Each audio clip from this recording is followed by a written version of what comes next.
Et pour moi, la gamification, c'est surtout l'usage de techniques très précises que vous pouvez utiliser de manière tout à fait indépendante, par-ci, par-là, et parfois de manière plus structurée. C'est ce que je vais essayer de vous expliquer et démontrer aujourd'hui. Voilà. Et donc, en fait, le vrai terme de ce qu'on fait, c'est du Human Centered Design, ou du Human Focus Design. Sauf que quand on dit Human Focus Design, on ne remplit pas... il n'y a personne qui vient, en fait. Donc, ce sera plutôt gamification. Mais c'est vraiment ce qu'on fait. C'est-à-dire qu'on essaie de s'intéresser aux leviers humains qui provoquent de l'engagement.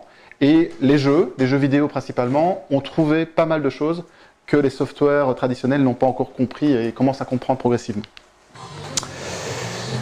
Donc, je disais, on ne fait pas du jeu, mais on essaie de comprendre pourquoi certains jeux, les jeux les plus populaires, arrivent à créer des heures et des heures d'engagement et de passion auprès des joueurs qui ne sont pas du tout obligés de jouer. Et c'est ça la grosse différence entre la gamification et le gaming, c'est que le gaming, c'est volontaire. Quand vous jouez à un jeu vidéo, personne ne vous oblige à y jouer, personne ne vous oblige à jouer pendant des semaines et des semaines à Counter-Strike, alors que quand vous êtes sur un software en entreprise, vous êtes souvent contraint d'utiliser ce software. Je pense notamment au CRM par exemple, où c'est une plaie, parce que la société a acheté un CRM, on est obligé d'aller dessus. Donc j'aime bien commencer par cette phrase qu'on attribue à Platon. Alors j'ai vérifié, j'ai fait tout le tour, c'est pas lui qui l'a dite, mais par contre la phrase m'arrange bien. Donc on en apprend beaucoup plus sur quelqu'un en 1 heure de jeu qu'en 1 année de conversation, et ça par contre je crois que c'est vrai. C'est-à-dire que le jeu est un formidable test de personnalité. Dans le jeu, on se révèle soi-même, et parfois on se révèle, y compris ses mauvais côtés. Donc dans les joueurs, il y a des joueurs qui sont obsédés par la compétition, il y a des joueurs qui sont obsédés par la victoire, qui trichent pour y arriver, et vous les repérez assez rapidement dans certains types de jeux, plus que dans certains tests de personnalité, RH et autres. Allez, je vais voir si j'ai des gamers dans la salle. Quel est le bien culturel le plus vendu en France l'an dernier? Alors c'est un jeu vidéo. FIFA, qui a dit FIFA? Très bien, une brique. Donc, une brique ou un brique? On dit un brique ou une brique? Donc FIFA, c'est depuis 5 ans le produit culturel le plus vendu en France, et le top 5 est trusté par des jeux vidéo depuis des années. Je crois qu'il y a eu un Star Wars et un Harry Potter qui sont venus se glisser à la 5e position. Mais donc en termes de chiffre d'affaires, ce sont les produits culturels les plus vendus. Par contre, est-ce que vous savez quel est le jeu qui rapporte le plus en termes de prize money cette année? Enfin, là... Clash of Clans. Alors c'est pas Clash of Clans. Je crois que c'est rarissime qu'on réponde du premier coup, c'est Dota. Qui connaît Dota? Ok, j'ai quelques gamers. Donc là, le deuxième. Et donc Dota, quand vous voyez ce tournoi, le tournoi The International, qui a lieu à différents endroits, à Singapour, etc. Le dernier prize money était de 5 millions pour l'équipe gagnante, 5 millions de dollars. Et dans le domaine du e-sport, chaque année, on voit le e-sport rapporter plus d'argent qu'un sport traditionnel classique. Cette année, c'est le volleyball. Le basketball est en ligne de mire, le football, peut-être un jour. C'est-à-dire qu'on n'est qu'en 2018, mais projetez-vous en 2030, il n'est pas impossible que l'e-sport soit le premier show business mondial. En tout cas, il y en a beaucoup qui y croient. Et rien que, par exemple, ce matin, j'ai vu qu'à Dubaï, ils construisaient un stade uniquement pour du e-sport, donc 40 000 places, où il n'y aura que du e-sport, pas de sport traditionnel, pas d'autre chose. Donc oui, effectivement, moi je suis tombé dans le jeu assez tôt, et je ne suis pas vraiment un gamer. Donc moi, ce qui me passionne, c'est pourquoi les gens jouent, à quel jeu ils jouent, et quelles sont les mécaniques qui se cachent derrière chaque jeu.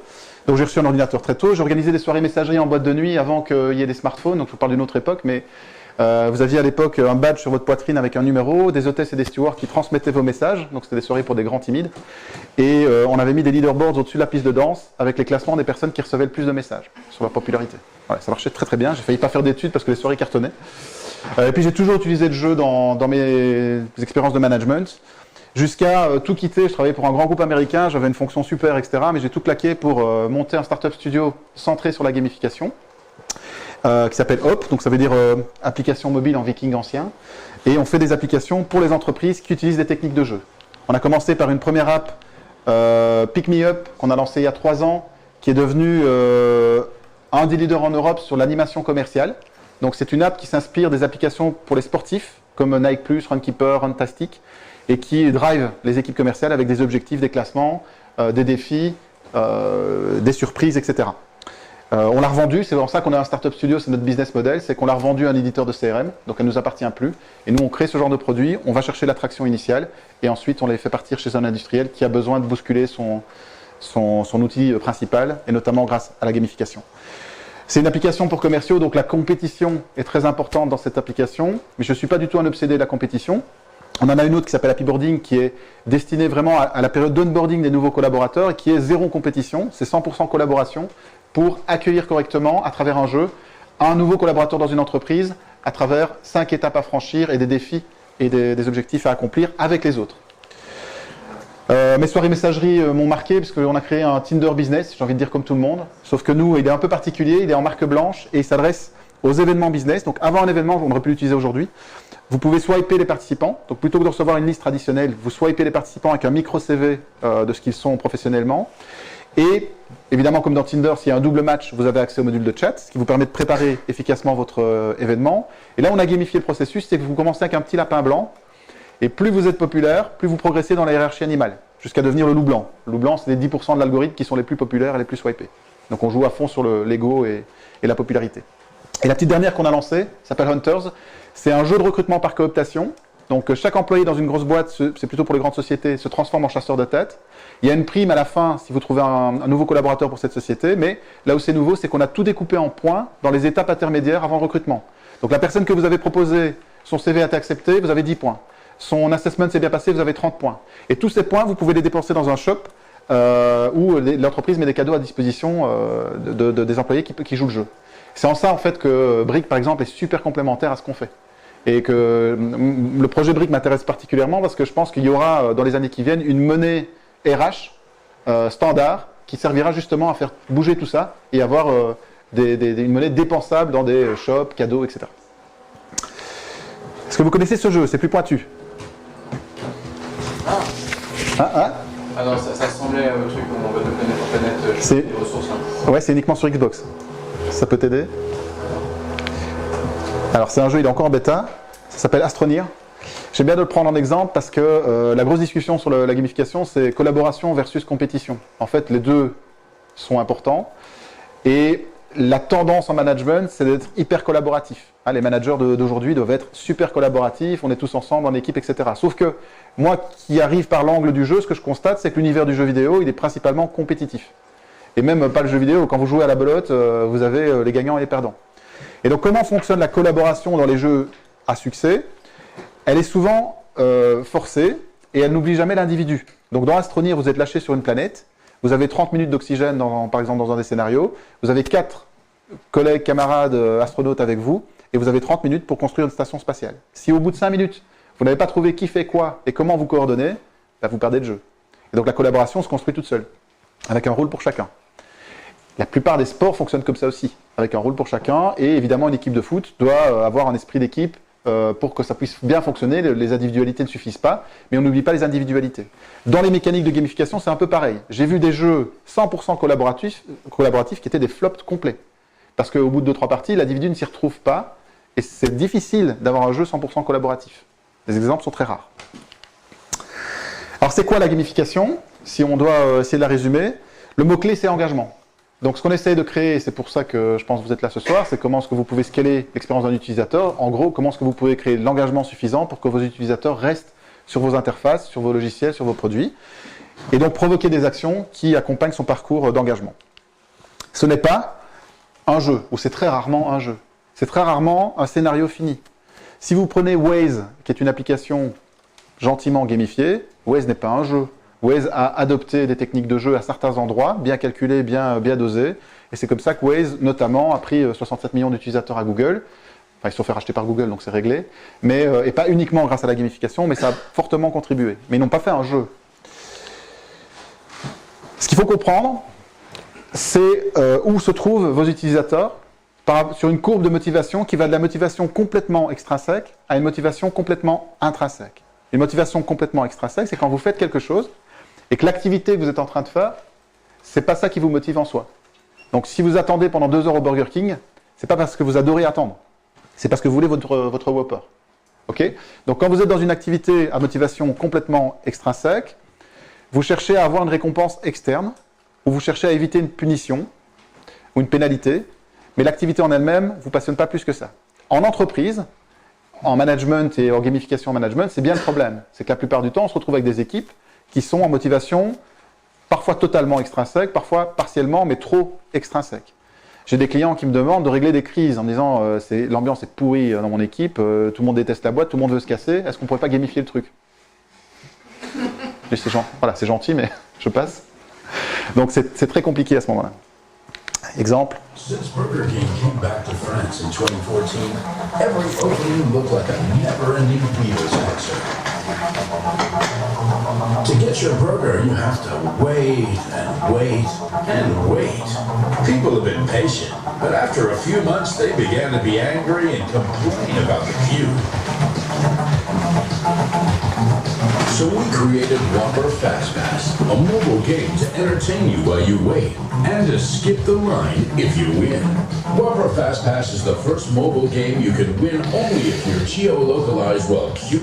Voilà, donc c'est une agence parisienne qui a fait ce Whopper Fast Pass. C'est pas, le jeu est pas terrible, on s'en fiche. Ce qui compte, c'est que dans les files d'attente, quand il y avait trop de monde, vous pouviez jouer au Fast Pass. Tout le monde n'installait évidemment pas le jeu, quelques joueurs. Attroupement autour des joueurs et applaudissements pour le gagnant qui passe au Fast Pass. Et donc on transforme une atmosphère un peu pesante où tout le monde attend, tout le monde s'ennuie, en quelque chose de différent.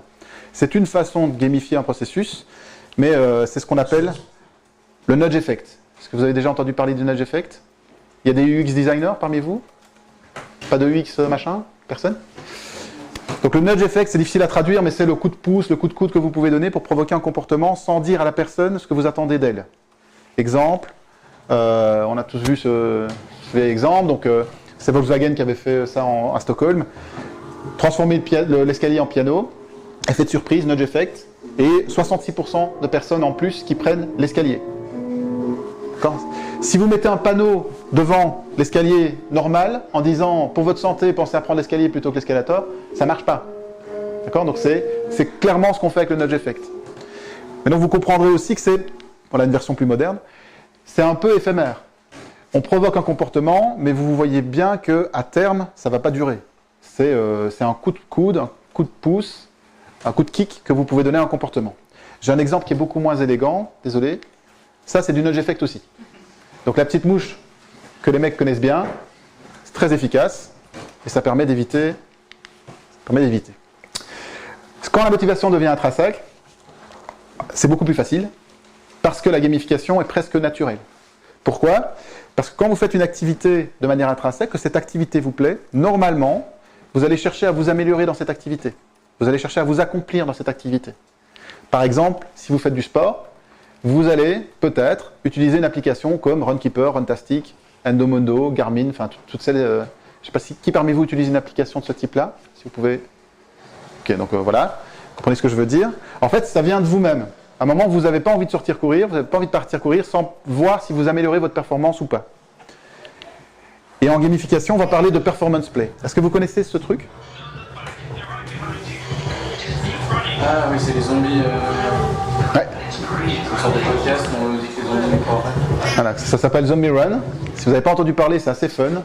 Bon, c'est quand même 19 € par mois, mais c'est un jeu de course où tout se passe dans les écouteurs. En fait, vous recevez une ville qui est détruite par des zombies sur votre desktop, et le seul moyen de reconstruire votre ville, c'est de partir courir selon les objectifs que vous êtes fixés.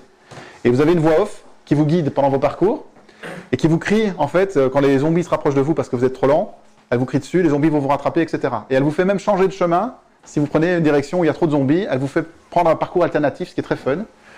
Et c'est un excellent exemple pour montrer que dans le cadre de la course, par exemple, là, on est bien en motivation extrinsèque. Si vous prenez quelqu'un qui n'est pas hyper sportif comme moi, par exemple, à un moment, quand vous êtes dans Zombie Run, vous pouvez oublier que vous courez. Vous êtes pris par le jeu. Et pourtant, vous courez. Dans l'exemple Burger King, c'est un peu pareil. Vous oubliez que vous êtes dans la file. On vous distrait. Motivation extrinsèque.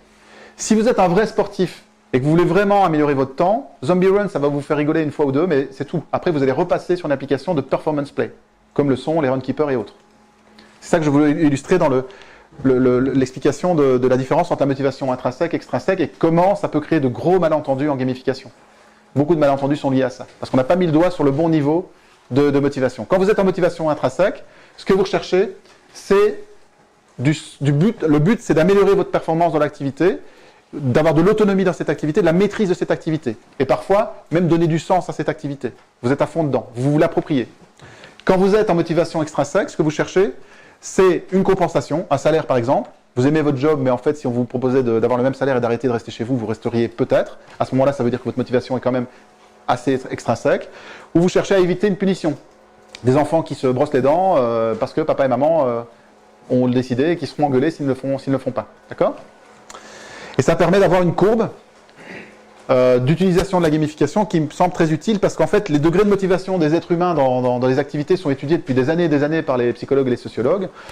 Ils sont tous plus ou moins mis d'accord sur 6 degrés de motivation qui vont de la motivation en un seul mot, donc motivation 0, complètement extrinsèque, à la motivation complètement intrinsèque. Et en fait, la progression dans ces 6 niveaux, c'est le degré d'appropriation de l'activité. Vous êtes graphic designer dans une super boîte, en fait, vous n'êtes pas vraiment passionné par votre job, les projets vous plaisent, c'est sympa, de temps en temps, il y en a qui sont mieux que d'autres, vous êtes là, quelque part. Et si ça réussit, c'est bien, mais ce n'est pas votre truc, ce n'est pas votre problème. Si ça foire, c'est la même chose.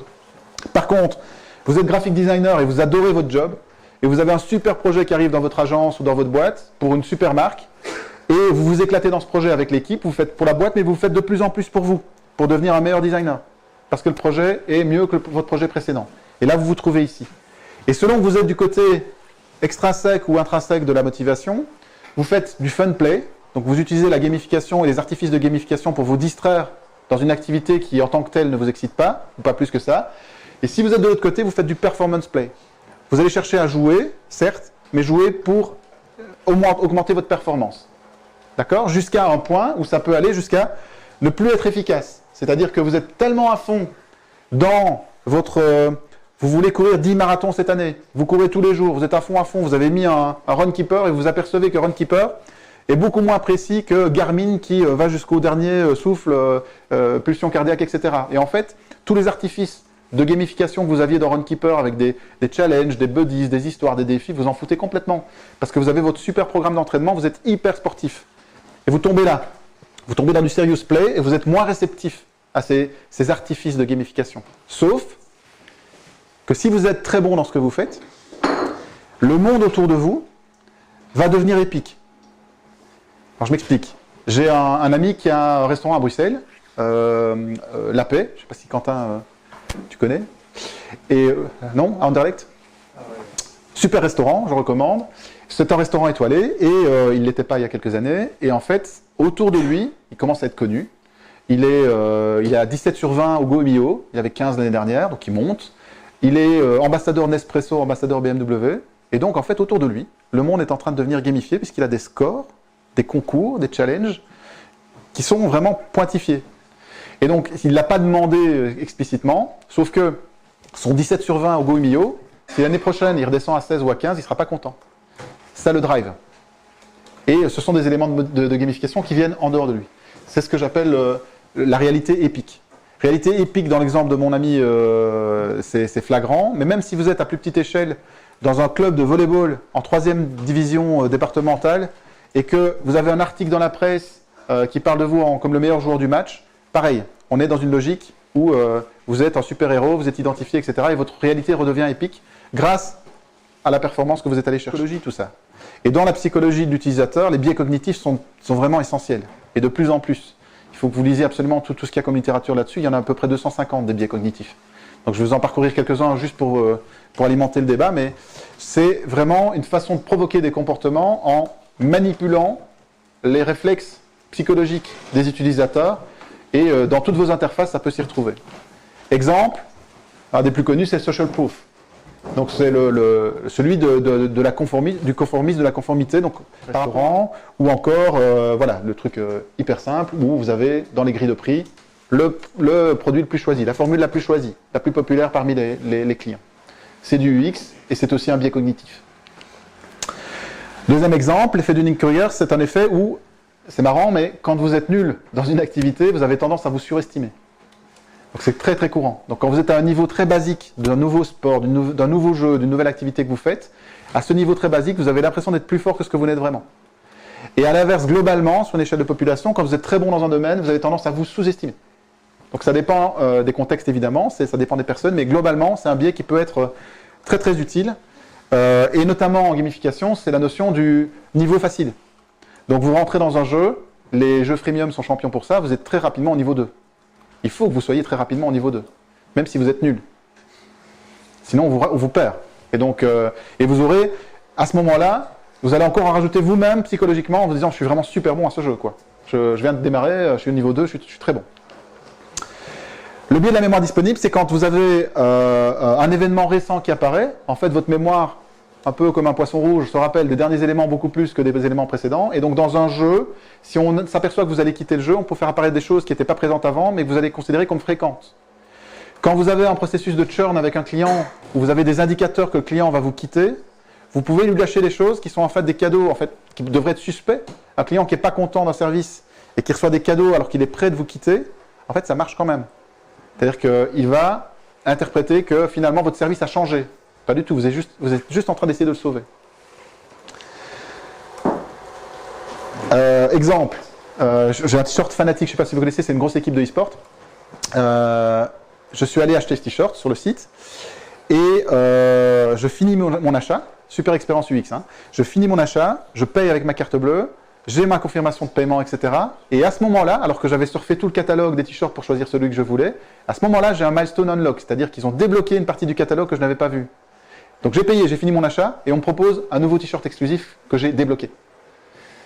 Voilà, et donc je me suis surpris à me dire, est-ce qu'ils font ça à chaque fois? Et est-ce qu'à chaque fois que je vais acheter un t-shirt, je vais en débloquer un? J'en sais rien en fait. Mais je retiens cette dernière expérience comme étant potentiellement fréquente. Entre parenthèses, c'est bien joué. L'illusion de la corrélation, ça c'est très simple, c'est quand vous avez une qualité chez quelqu'un ou dans une marque ou dans un produit et que cette qualité suffit à faire une relation forte avec une autre marque, un autre produit ou une autre personne. Alors qu'en fait, c'est du syllogisme, il n'y a pas vraiment de lien. Ça peut être très culturel. Je ne sais pas si vous jouez à Civilisation, ce jeu pour vieux. Personne? Moi j'y joue. Dans Civilisation, il y a un joke chez les joueurs parce qu'il y a eu un bug dans les premières versions. En fait, Gandhi, donc c'est un jeu, c'est un God Game. Hein, donc vous choisissez une civilisation, vous avez un leader et vous partez à la conquête du monde. Et donc vous choisissez Bismarck, Napoléon, Gandhi, etc. Et dans les premières versions du jeu, il y avait un bug sur Gandhi. Donc Gandhi, il déclarait très vite la guerre à tout le monde. C'est pas tout à fait ce qu'on attend de Gandhi. Et ce qui est marrant, c'est qu'ils ont profité de ça parce qu'ils ont étudié les joueurs qui jouaient. Mais les joueurs s'obstinaient à penser que Gandhi ne peut pas faire la guerre. Alors que bon, c'est simplement un algorithme, et donc pourquoi pas. Et donc il y a eu ce biais qui était très très présent dans le choix des stratégies contre ou avec Gandhi. Le biais de cadrage, donc ça c'est simplement, mais c'est juste le verre à moitié vide ou à moitié plein, c'est que quand vous avez une explication des faits, et sur votre site, quand vous essayez de convaincre quelqu'un, les mots sont très importants, la façon dont vous allez présenter une argumentation peut tout changer. Verre à moitié vide, mais verre à moitié plein. Donc par exemple, laquelle de ces deux demoiselles est la plus heureuse? Au bout de 10 secondes, vous allez dire les deux, mais avant ça, spontanément. Celle de gauche. Celle de gauche. Qui va dire celle de droite? C'est marrant, donc ce sont les deux mêmes, donc c'est une image miroir. Hein. Simplement, c'est une réaction de votre cerveau, donc l'hémisphère gauche, l'hémisphère droit. Si vous répondez A, c'est que vous êtes hémisphère gauche, que je ne dise pas de bêtises, donc vous êtes plus analytique. Et si vous répondez B, vous êtes plus créatif, plus souple. Voilà, grosse étude aussi, biais cognitif. Alors l'effet de quoi? Ça c'est quand vous avez un élément qui apparaît, par exemple dans une négociation, la comparaison va prendre tout son sens. Donc très bêtement, quand vous avez deux produits, c'est aussi le jeu des chaussettes dans les supermarchés, etc. Mais dans les interfaces, ça fonctionne encore, c'est vieux comme le monde. Mais vous avez deux prix, deux bouteilles. Celle à $30 va vous paraître super cher, sauf que quand vous en rajoutez une à $50, ben celle à $30 est une bonne affaire. Voilà. C'est bête, c'est classique, mais c'est très peu utilisé, en fait, trop peu utilisé dans les interfaces. On n'a pas le réflexe de se dire, tiens, est-ce que je mets un effet decoy dedans? L'illusion de contrôle, ça c'est très intéressant, c'est qu'on a très vite, très rapidement une illusion de contrôle, et on se raccroche à cette illusion de contrôle. Ça peut prendre la forme d'un gris-gris ou d'un porte-bonheur, mais ça peut aussi prendre des formes différentes. Ça peut prendre la forme d'un permis de conduire. Ça peut prendre la forme d'un badge. Ça peut prendre la forme d'un titre. Quand on vous dit que vous êtes senior brand manager chez Procter & Gamble, vous pouvez être nul, hein, c'est possible, j'en ai vu. Mais vous êtes senior brand manager chez Procter & Gamble. Et vous avez cette illusion de contrôle. Et si vous avez un nouveau sujet à aborder sur le branding, etc., le fait que vous ayez ce titre vous donne plus d'illusion de contrôle. Vous voyez où je veux en venir, en gamification, on aime donner des titres. On aime donner des niveaux pour renforcer cette illusion de contrôle. L'effet von Restorff, donc ça c'est quand vous avez vraiment du contraste UX classique, mais on retient toujours l'élément qui est différent. Voilà. Donc à jouer, et les jeux en sont pleins. L'effet cheerleader, ça c'est rigolo. C'est bluffant parce qu'il y a vraiment des études là-dessus, mais quand vous prenez des photos de vous avec 2 ou 3 belles personnes autour de vous, vous êtes plus beau. C'est-à-dire qu'on fait la relation entre, vous savez que quand les personnes sont perçues comme belles, harmonieuses, etc., elles inspirent plus confiance. Et donc dans les choix de vos banques de données, d'images, etc., les clics qu'il va y avoir sur les conversions, les images changent beaucoup de choses dans les pourcentages de conversion. Et si vous prenez une personne de votre équipe, par exemple, il faut la mettre autour d'autres personnes qui sont jolies aussi, ou les rendre jolies, etc. Mais quand il y en a plusieurs, vous êtes plus beau. Et donc plus convaincant selon les stats. Et enfin, je vous dis, il y en a 250, donc je vous en donne 10 comme ça, mais le biais d'information, c'est quand vous avez une noix de coco à acheter et que cette noix de coco a l'air appétissante, elle sera encore plus appétissante, et pourtant c'est la même noix de coco, si on la met sur une île déserte, magnifique, avec de l'eau turquoise, et un singe à côté qui adore cette noix de coco. Rajoutez des informations qui vous confortent dans votre choix initial, où vous aviez l'impression que cette noix de coco était appétissante. Voilà, j'ai fait juste une parenthèse pour vous dire que parler de gamification, ça n'a pas de sens si vous ne l'abordez pas sous l'angle psychologique, parce que tout se mélange en fait. UX, gamification, human-centric design, etc. Tout ça, c'est un peu kiff-kiff. C'est facile.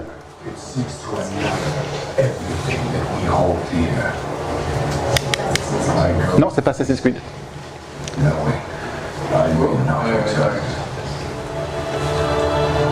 Hop. WoW.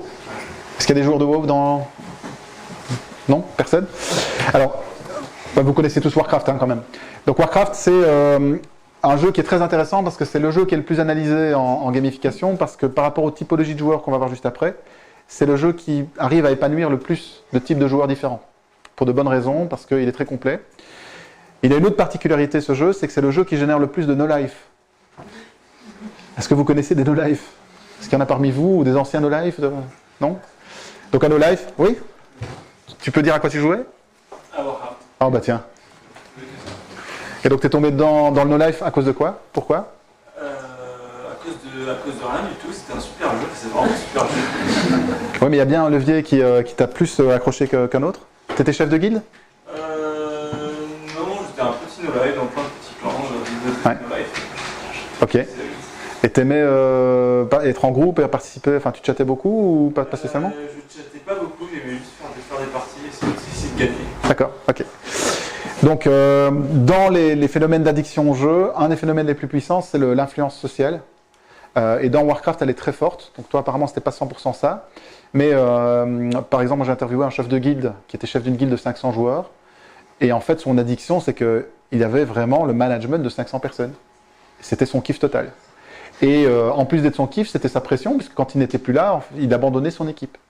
Et il le vivait vraiment comme tel. Et donc on a ce genre de phénomène d'addiction sociale dans beaucoup de jeux, mais les MORP, donc les Multi-Massive Online Role-Playing Games, sont les jeux où il y en a le plus, parce que quand on s'arrête de jouer, le jeu continue sans nous. Ça, c'est quand même un peu dur. Hein. Donc dans les jeux, ce qu'on apprend, et que malheureusement, ou heureusement pour moi, parce que c'est devenu mon métier, on ne trouve pas suffisamment ces leviers dans la vie réelle, et dans les interfaces, on ne les trouve pas assez non plus, c'est que les jeux, la plupart des jeux, pas tous, nous proposent des objectifs clairs. Les jeux de Lego, les jeux de construction ne sont pas des jeux d'objectifs, il n'y a pas d'objectifs. Mais la plupart des jeux nous permettent de voir où on peut en arriver, et où on peut espérer arriver, se fixer des objectifs. Et quand on a des objectifs clairs, c'est beaucoup plus facile de donner du sens au score. Le score, c'est un indicateur de progression qui vous permet d'aller vers un objectif, et ensuite de vous fixer de nouveaux objectifs. Les interfaces devraient toutes être comme ça, pour moi. Hein. Je suis peut-être extrême, mais un tableur Excel devrait être comme ça. Je ne comprends pas que Excel n'ait pas encore mis un système de score en place. On a tous notre première macro réussie ou premier tableau croisé dynamique réussi, ça devrait être célébré par le jeu, mais par le tableur, pour savoir quel niveau d'Excel on a. Le logiciel est tout à fait capable de mesurer quel niveau on a en fonction des formules qu'on utilise, en fonction de l'utilisation qu'on en a. Pourquoi est-ce qu'ils ne mettent pas ce système en place? Ça, pour moi, c'est une évidence. Donc, je fais le pari que ça arrivera un jour. Dans le jeu, les jeux vidéo encore plus, il est possible de mettre un storytelling en place qui peut complètement partir... Voilà, Warcraft, on peut devenir un super chevalier, un dragon, ce qu'on veut. Le storytelling peut être vraiment fantastique. Dans la vie réelle, dans les interfaces, vous ne pouvez pas aller jusque-là. Néanmoins, la petite baleine Waze, pour revenir sur Waze, je ne sais pas ce qu'elle veut dire, mais en fait, ça crée un univers et il y a sans doute un storytelling derrière, qu'on n'a pas forcément bien compris. J'essaie de tester 5 ou 6 jeux par semaine. Je suis sur un petit jeu, un deck game qui s'appelle Stormbound, que je vous recommande sur smartphone. Il y a 4 factions rivales. Je n'ai pas tout l'historique, je ne sais pas d'où elles viennent, de quel monde elles viennent, etc. Mais elles sont très différentes et je sens bien un univers derrière. Donc ils ont bien travaillé le storytelling sans forcément pondre des pages et des pages de scénario. Dans les jeux, le feedback il est direct. Dans les logiciels, il ne l'est pas forcément. Donc j'ai pas un feedback, je fais bien, je fais pas bien. J'avance, je progresse ou je progresse pas. Et dans les jeux, les récompenses sont non pas immédiates, mais elles peuvent être souvent immédiates ou alors attendues et sûres. Si le jeu vous dit au level 3, tu vas avoir telle récompense, il ne va pas vous dire au level 3, c'était une blague. Finalement, je te donne rien. Alors que dans la vie réelle, ça arrive tout le temps. Voilà, et donc je vous ai dit, les termes me dérangent un petit peu. Gamification, ludification, c'est encore pire. On est plutôt sur du Human Focus Design, et donc en opposition au design fonctionnel, qui ne doit pas disparaître du tout, mais il faut désormais penser à remettre une couche de Human Focus Design avant de lancer un nouveau logiciel, avant de lancer une interface. C'est-à-dire que le design fonctionnel, c'est ce que doit faire l'application. Donc pour prendre Google Maps et Waze, les deux doivent guider un utilisateur d'un point A à un point B, avec des fonctionnalités comme donner le temps d'arriver, indiquer les bouchons, etc. Mais ce que Waze a fait en plus, c'est qu'est-ce qu'on peut faire pour driver de l'engagement qui ne soit pas fonctionnel. Et ils ont rajouté des éléments qui ne sont pas fonctionnels. Par exemple, personne ne les a obligés à faire en sorte que le radar de contrôle de police ressemble à un méchant dans un jeu vidéo. Mais ça fait partie de l'interface UX et c'est du Human Focus Design. On a envie d'avoir ce petit jeu d'éviter les radars. Et donc éviter les radars, c'est comme dans un jeu vidéo, et ils l'ont symbolisé comme tel. Alors il y a 4 domaines, mais ça je ne vais pas m'attarder dessus, sinon je ne vais pas pouvoir vous dire ce que je veux vous dire. Je vais avancer. Juste reparler de motivation intrinsèque, extrinsèque avec un exemple parisien sur une startup qui s'appelle Colibri, vous connaissez peut-être. Donc c'est une brosse à dents connectée qui est très précise puisqu'elle identifie chaque dent dans la bouche, très précisément. Et donc elle vous permet d'optimiser votre brossage. Et elle est utilisée par les enfants avec un jeu. Et donc à ce moment-là, la brosse à dents se transforme en joystick. Et ils ont une licence avec Ubisoft et Lapin Crétin. Et donc vous avez un jeu Lapin Crétin pour les enfants de 9 à 12 ans. Ils oublient complètement qu'ils se brossent les dents puisqu'ils sont en train de jouer au Lapin Crétin. D'accord ? Donc ils ont 2 jeux. Ils en ont un avec des pirates. Je crois qu'on va le voir. Voilà, donc c'est un bête jeu. C'est pour les enfants 5-7 ans. Donc c'est pour les petits. Mais voilà, typiquement, on oublie qu'on se brosse les dents et on est parti sur un délire. Voilà. C'est marrant parce que parfois j'ai face à moi des profs, c'est surtout avec les profs que j'ai des problèmes, qui me disent mais c'est n'importe quoi, un bon parent c'est apprendre aux enfants pourquoi ils doivent se brosser les dents. Bien sûr, c'est vrai, mais voilà. Alors, ça je vais passer. Je suis en train de faire marche arrière. Tac. Voilà, autre exemple, toujours chez Ubisoft. Renault fait une voiture autonome. Renault veut que cette voiture autonome soit une expérience ludique pour les utilisateurs. Et donc Renault n'appelle plus IBM ou Capgemini pour faire les interfaces, ils appellent Ubisoft. En disant, vous êtes une boîte de conception de jeux, aidez-nous à rendre les expériences utilisateurs plus ludiques et plus engageantes. Et en marketing, évidemment, c'est là où c'est utilisé depuis le plus longtemps. Toujours le simple exemple de carte de fidélité gamifiée. Starbucks, c'est pas mauvais. Les meilleurs pour moi, c'est Victoria's Secret. Donc la marque pour ados Pink fait une application hyper gamifiée. Vous avez des jeux pour adolescentes en permanence qui vous permettent d'avoir un programme de fidélité beaucoup plus riche et entraînant. Facile. Fortnite. Qui joue à Fortnite? Pas plus? Je suis déçu. Fortnite, c'est un phénomène. Si vous avez raté le truc, c'est le plus gros démarrage de jeux vidéo de l'histoire de l'humanité. Parce qu'il est gratuit, parce qu'il est multiplateforme PC et console. Mais aussi parce que le gameplay marie et combine tout ce qui marche dans les FPS, donc les first-person shooting comme Counter-Strike, mais aussi un survival game. Donc on est lâché de ce bus là en l'air sur une île, 100 personnes, il faut rester le dernier. Enfin, il y a plusieurs modes de jeu, mais c'est celui-là qui a fait le succès. Et c'est un super carton. Alors je vous ai parlé du contexte de la gamification, maintenant on peut aller peut-être plus dans le détail sur comment est-ce qu'on met en place une méthodologie de gamification pour vos interfaces, pour vos logiciels, pour vos applications. J'aime bien commencer par le parcours du joueur, qui est quasiment toujours le même, et qui commence par une phase d'identification. Ça semble évident, et pourtant, visiblement, tout le monde ne l'a pas encore bien compris. La phase d'identification, c'est le premier moment d'engagement. C'est le premier moment où vous pouvez créer de la motivation. Donc si vous vous contentez d'un simple login et d'une simple inscription, vous ratez une opportunité. Quand vous jouez au Monopoly, quand vous choisissez la pièce, qu'on vous dit qu'est-ce que tu prends, le bateau, le fer à repasser, le dé à coudre, et que vous dites, donne-moi le dé à coudre. Dès que vous avez le dé à coudre, vous êtes le dé à coudre. Et votre cerveau vous dit c'est la pièce la plus importante. Vous jouez au Trivial Pursuit, vous choisissez les bleus, les verts, les rouges. Les rouges sont les plus importants quand vous avez les rouges. Il n'y a pas de rouge au Trivial Pursuit. Donc l'identification, c'est quand vous allez jouer au squash, au badminton avec des collègues ou avec des copains, vous passez par la case vestiaire, la tenue que vous allez enfiler, c'est votre avatar de jeu de joueur de badminton ou de squash. C'est déjà de la motivation. Il ne faut pas négliger ça. Et les interfaces commencent à le comprendre. Moi, je suis sur ING Banking sur mon téléphone. Et à un moment, ils ont revu l'interface. Ils m'ont proposé de mettre ma photo ou ils disent photo ou avatar. J'ai mis ma photo. Et quand je me log, je vois ma photo. Et pourtant, cette application, je ne la montre à personne. Je sais que c'est moi. Et c'est mon application bancaire. Donc, c'est sécurisé. Je leur fais confiance. Mais le fait d'avoir pu choisir ma photo, et en plus, comme un con, j'ai mis une photo avec une cravate parce que c'est mon compte bancaire. Donc, c'est business. Je m'approprie l'application. D'accord ? Identification. Ensuite vient la phase qui est peut-être la plus importante dans le jeu, c'est l'onboarding. L'onboarding, c'est le défi qu'on a tous. Hein. On perd les utilisateurs à l'onboarding, l'impatience totale des surfeurs et des utilisateurs d'applications. Donc comment est-ce qu'on fait pour les garder ? Il faut réussir l'onboarding. Et il ne faut pas confondre l'onboarding et la phase d'apprentissage. Il y a de l'apprentissage dans l'onboarding, mais c'est plus que ça, c'est autre chose. C'est la découverte et c'est de se dire, ce jeu, cette application, ce logiciel me plaît, je vais y consacrer du temps. C'est, vous décidez d'apprendre à jouer au golf, vous arrivez sur le parcours de golf pour la première fois de votre vie, vous ne connaissez pas du tout l'univers du golf, vous êtes accueilli par un professeur qui vous donne des explications avec des mots que vous ne comprenez pas, vous prenez le club en main pour la première fois de votre vie, vous tapez une balle qui passe à côté, tout ça, l'odeur du gazon, c'est votre sensation et votre expérience d'onboarding. C'est celle qui va vous permettre de dire, finalement, ça peut me plaire, je vais prendre 10 heures de cours. Et là, vous êtes engagé, et c'est parti. Et vous êtes engagé dans un parcours qui va vous permettre d'apprendre. Et ce que les Américains appellent le scaffolding, l'échafaudage, c'est parce que l'apprentissage dans un logiciel se fait par palier. Il ne se fait pas d'un coup. Vous allez y aller par étapes. Dès que vous allez atteindre une phase de maîtrise, ça va récompenser votre apprentissage et vous allez vous reposer normalement sur ce palier. Quand vous jouez, je ne sais pas moi, un jeu comme justement FIFA, les premières parties, vous prenez à chaque fois une gamelle 3-0, 4-0, et puis vous découvrez comment marquer un but.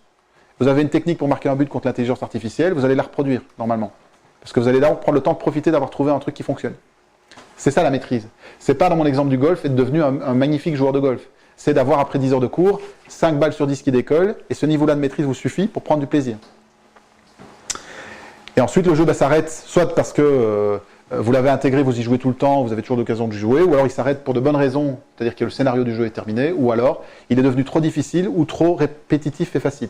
Et c'est ça le défi dans les 3 phases que vous avez ici, c'est de rester entre un niveau qui est suffisamment challenging, où vous avez besoin de vous planter, vous avez besoin de rater pour vouloir évoluer dans le jeu. Il n'y a pas de bon jeu vidéo sans game over, mais c'est le danger aussi, c'est que vous n'avez que du game over, en fait vous êtes complètement démotivé, vous arrêtez. Il faut trouver le bon juste milieu. L'A/B testing est très important sur justement cette recherche de niveau de difficulté. Alors, petit test. Imaginons, je ne veux pas connaître votre niveau de... Imaginons que vous êtes tous des sportifs amateurs et que vous courez chaque dimanche 5 km dans les bois autour de Paris et entre potes. Ce dimanche-là, il fait particulièrement beau et un membre du groupe lâche, tiens, et si on faisait le marathon de Barcelone dans 6 mois? D'accord? Donc, mettez-vous dans cette situation-là. À votre avis, qu'est-ce qui va vous motiver le plus? Vous avez dit oui, donc dans 6 mois, on fait un marathon de Barcelone, donc on va devoir s'entraîner comme des malades et beaucoup plus que ce qu'on fait maintenant. Est-ce que ce qui vous motive le plus, c'est de vous dire, ça fait quelques dimanches qu'on court et que je sens que j'en ai dans les jambes, je veux devenir un meilleur coureur. Donc les 5 km, ça ne me suffisait plus. Ça va me permettre de vraiment courir plus et de m'améliorer en running. Première possibilité. Deuxième possibilité, vous vous dites, je ne connais pas du tout Barcelone et je ne connais pas encore moins l'univers des marathoniens. Et donc, je vais avoir une expérience complètement nouvelle et c'est ça qui m'intéresse. 2. Troisième possibilité, vous vous dites, je ne veux surtout pas finir dernier, je ne veux pas être ridicule. Ou je veux être le meilleur du groupe. Et dernière possibilité, vous vous dites, je m'amuse tous les dimanches avec mes potes, à chaque fois on passe un bon moment, et donc on va s'entraîner encore plus souvent, je vais les voir plus souvent, on va passer encore plus de bons moments, entre potes, c'est super. Qui serait plutôt sur cette dernière possibilité, entre potes? Okay. Qui serait plutôt, je veux pas être ridicule ou je veux être le meilleur du groupe? Vous pouvez l'avouer, hein. En général on l'avoue pas, mais c'est bien. Qui serait plutôt sur, je vais être un bon sportif et je vais améliorer mon niveau de running, donc je vais courir 42 km, c'est top. Est-ce que tu es vraiment sportif? Ouais, donc c'est une mécanique qui est normale. Et qui serait plutôt sur je connais pas l'univers des marathoniens, je veux vivre l'expérience unique. Ok, ceux qui auraient répondu ça, est-ce que vous faites vraiment des choses super originales très régulièrement? Est-ce que vous êtes allé sauter en parachute la semaine... Enfin, qu'est-ce que tu as fait de fou récemment? Parachute? Ok, voilà. Non? Non, mais n'importe quoi, mais quelque chose qui sort un peu de la normale où tu as fait un truc d'exploration. je vais y venir, parce que dans les explorateurs, en fait, ils sont beaucoup plus rares qu'on ne le pense, et on a tous envie de vivre des expériences super spéciales, etc., mais peu de gens le font vraiment, en fait, de se mettre en danger, en découverte. En fait, il y a une grande étude qui s'appelle le test de Bartle. Richard Bartle, c'est un des papes de la gamification, qui a notamment étudié beaucoup World of Warcraft et le comportement des gens dans la vie réelle, et qui a identifié 4 grandes familles de joueurs. Donc ce qu'il appelle les killers, mais que moi j'ai rebaptisé les fighters parce que les killers sont une catégorie à part, je vais y revenir. Les achievers, les socializers et les explorers. En fait, ça fonctionne selon 2 axes. Nos comportements dans des activités sont soit on veut maîtriser, soit s'adapter. Maîtriser quoi? Maîtriser les autres, maîtriser l'environnement, ou s'adapter aux autres, s'adapter à l'environnement. Lorsqu'on veut maîtriser les autres, qu'on est dans la catégorie des fighters, en fait ce qu'il faut entendre c'est qu'on veut surpasser les autres.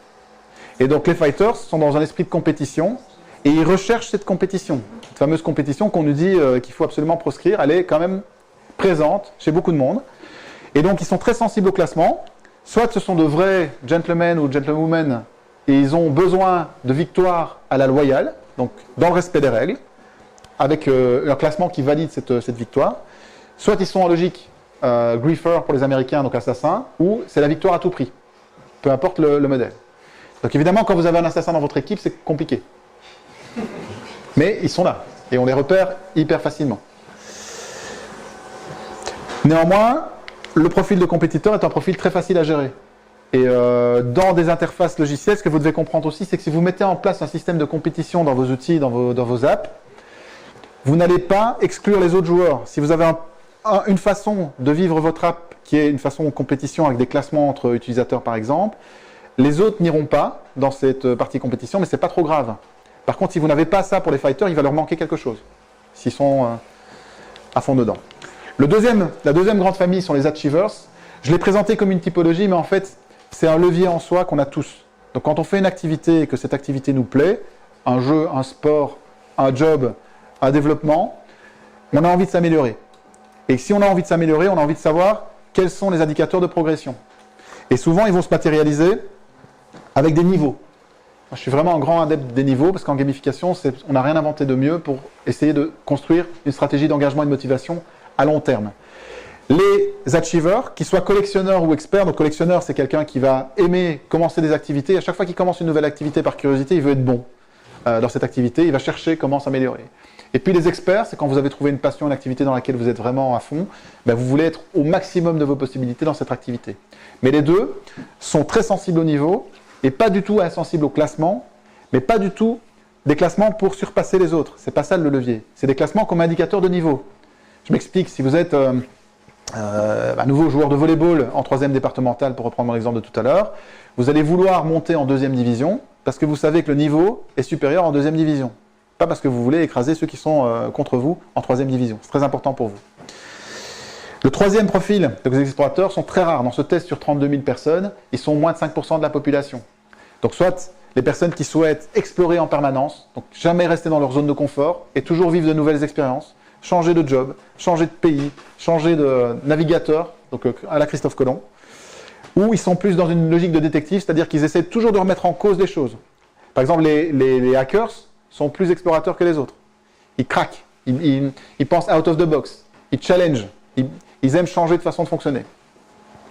Et enfin, j'ai gardé les socializers pour la fin. Pourquoi? Parce que c'est le profil le plus répandu. C'est d'ailleurs à chaque fois le cas, vous avez levé les doigts sur ce profil-là.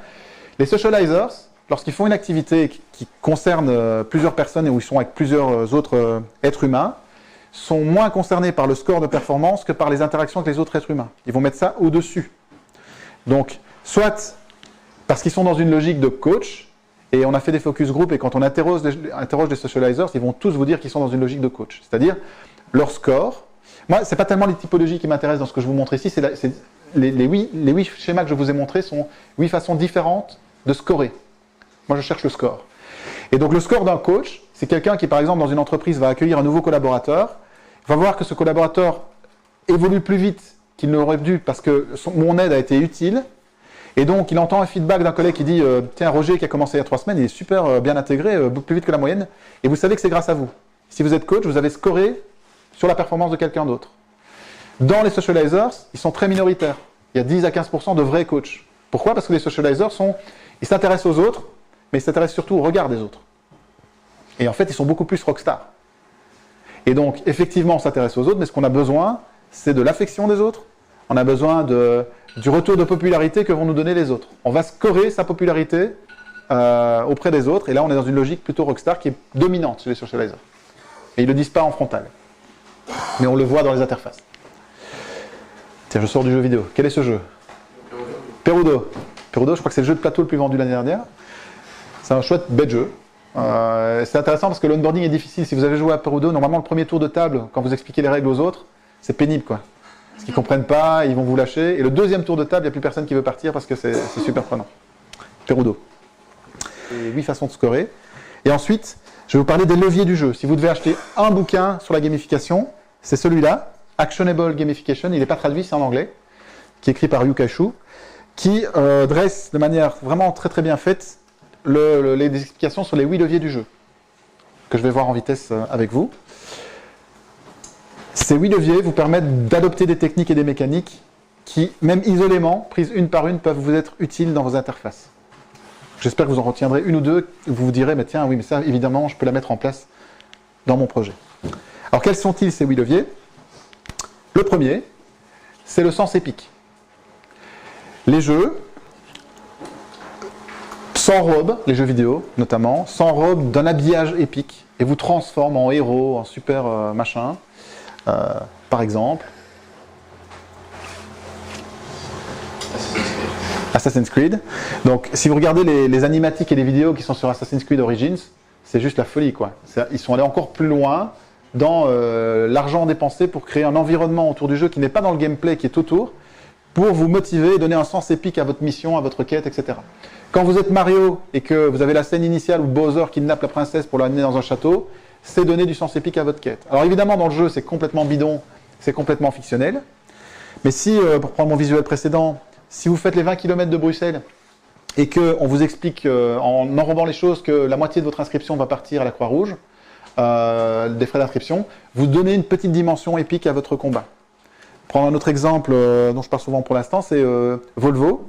Volvo est une marque automobile qui a construit sa réputation sur la sécurité.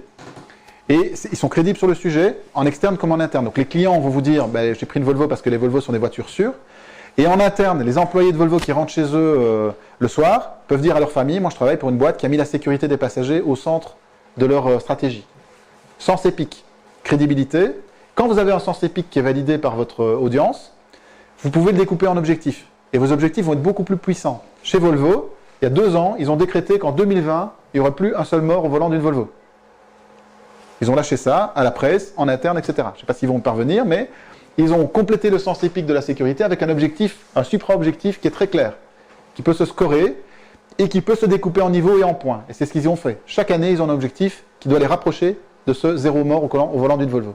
Tout ça est très cohérent et très gamifiable, parce que vous avez mis les bons artifices, c'est pas forcément les artifices, les bons leviers au bon endroit. Le piège en gamification, c'est de faire de la pointification, c'est-à-dire de commencer par le score, et vous donnez des points, et vous scorez, vous ne savez pas pourquoi vous scorez en fait. Ça, c'est vraiment le pire. Donc, le sens épique, c'est quand vous faites une activité, et que cette activité, elle est en partie ou totalement conditionnée par quelque chose qui est plus grand que vous-même. Quand vous travaillez chez Tesla, du soir au matin, les RH vont vous lobotomiser sur le fait que vous êtes en train de sauver le monde. Et ils le font.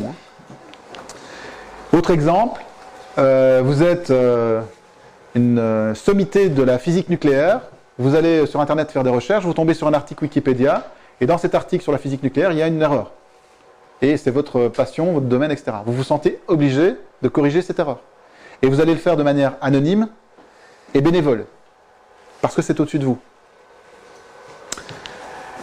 Quand j'avais 6 ans, petite anecdote, quand j'avais 6 ans, j'ai reçu la visite de représentants de Coca-Cola en Belgique, et c'était le soir, je dormais, mes parents sont venus me réveiller, je suis descendu, et dans mon souvenir, ce monsieur a pris un temps très long pour m'expliquer qu'il allait me poser des questions et que c'était super important, qu'il fallait que je réfléchisse bien, parce que j'avais le pouvoir de décider s'ils allaient lancer ou pas le Coca-Cola cerise en Belgique.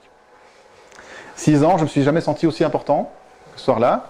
Je ne bois pas de Coca-Cola, mais à chaque fois que j'ai eu l'occasion de passer un distributeur dans les boîtes où j'étais, j'ai demandé qu'il y ait du Cherry Coke. Ça m'a travaillé. Et j'ai senti que je faisais partie d'une élite, qui est une technique de jeu de base, où on enrobe le storytelling et le sens épique d'un élitisme où vous êtes dans la caste des élus. Vous faites partie des élus. Mais ça part dans tous les sens. Je ne sais pas si vous avez vu comment ça s'appelle, le plugging, le phénomène de plugging.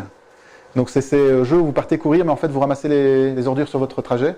Ça s'appelle le plugging, je crois. Et donc, vous partez courir, mais on a rajouté un sens épique. Et vous pouvez dire, non mais je cours, mais je cours aussi pour l'humanité. D'accord ? C'est vraiment l'approche. Donc le côté héros, sauveur. Et derrière ça, une technique de jeu qui est très facile à mettre en place et qui est hyper courante, c'est la chance du débutant. Et que vous pouvez utiliser dans vos interfaces. La chance du débutant dans les jeux, c'est quoi ? Je teste pour l'instant un jeu qui s'appelle Angry Birds Evolution. Donc c'est comme Angry Birds mais en mode fight, combat, machin. C'est toujours les oiseaux contre les cochons. À ma deuxième partie Angry Birds Evolution, j'ai reçu un oiseau 4 étoiles. Un oiseau surpuissant. J'avais pas du tout encore les crédits pour me payer un oiseau 4 étoiles, mais je l'ai reçu dans mon truc aléatoire. Évidemment, c'était fait exprès. Et évidemment, ça m'a permis de gagner des combats que j'aurais pas pu gagner sans cet oiseau 4 étoiles. Et comme par hasard, quelques semaines après, toujours en jouant au jeu, je n'ai jamais revu la couleur d'un oiseau 4 étoiles. Il fallait que je paye pour en avoir un. Donc dans la phase d'onboarding, j'ai eu une chance du débutant qui m'a drivé, motivé, et peut-être que si j'avais pas eu cet oiseau 4 étoiles, j'aurais arrêté le jeu beaucoup plus rapidement. Quand vous avez des potes qui viennent vous chercher pour aller jouer au bowling, j'espère que ça vous arrive pas, mais imaginons que ça vous arrive. Vous détestez ce jeu, vous y jouez jamais, etc. Et vous arrivez sur la piste, première boule, bam, strike. Chance du débutant. Et comme par hasard, votre soirée change. Finalement, le bowling, c'est pas si inintéressant. Finalement, ça va peut-être me plaire. Alors, si j'étais propriétaire d'une salle de bowling, j'essaierais de trouver un moyen pour que chaque débutant fasse 3 strikes. Sens épique. Je l'ai mis en premier parce que vous comprenez qu'il est important. Quand vous avez la chance de donner un sens épique à votre application, à votre interface, et qu'il y a cette possibilité-là, il faut le faire. Parce qu'elle peut conditionner d'autres leviers qui sont celui notamment de l'accomplissement. Je l'ai présenté comme une typologie, mais c'est aussi un levier en soi. Et c'est tout con. Et c'est comme ça que la gamification est la plus connue, c'est-à-dire le sentiment de progression qu'on va vous indiquer à travers des scores et des indicateurs très spécifiques. C'est ce qu'on appelle dans le jargon la méthode PBL, donc Points, Badges, Leaderboards, Levels. Tous les artifices de progression qui scorent en fait votre achievement. Et donc les points. Je le disais tout à l'heure, quand les points peuvent être un résultat d'une réflexion un petit peu plus riche, c'est-à-dire sens épique, objectif, supra-objectif, et puis découpe en niveaux, et ensuite les points sont un moyen de passer d'un niveau à un autre, ils sont plus efficaces. Les points peuvent être statutaires, c'est-à-dire augmentés en permanence, ou alors vous pouvez vous en servir comme une monnaie échangeable. C'est ce qu'on fait avec Hunters, c'est que quand vous proposez un candidat et que celui-ci progresse, vous gagnez des points. Mais les points ne sont pas suffisamment motivants, les points deviennent une monnaie. Ces points, vous pouvez les dépenser dans un shop. Ces points pourraient être des briques que vous dépensez à n'importe quel endroit. Et donc ça, c'est une logique qui est très efficace dans les jeux, notamment les jeux de possession, les jeux de collection. Je vais y revenir après. Les points peuvent être absolus ou marginaux, c'est-à-dire qu'ils peuvent être scorés avec des best scores sur des périodes. En face de l'école, quand j'étais étudiant, on avait le flipper, et il y avait le meilleur score du jour et le meilleur score du mois. Et heureusement qu'il y avait le meilleur score du jour. C'était motivant déjà d'essayer de battre le score du jour avant de s'attaquer au score du mois.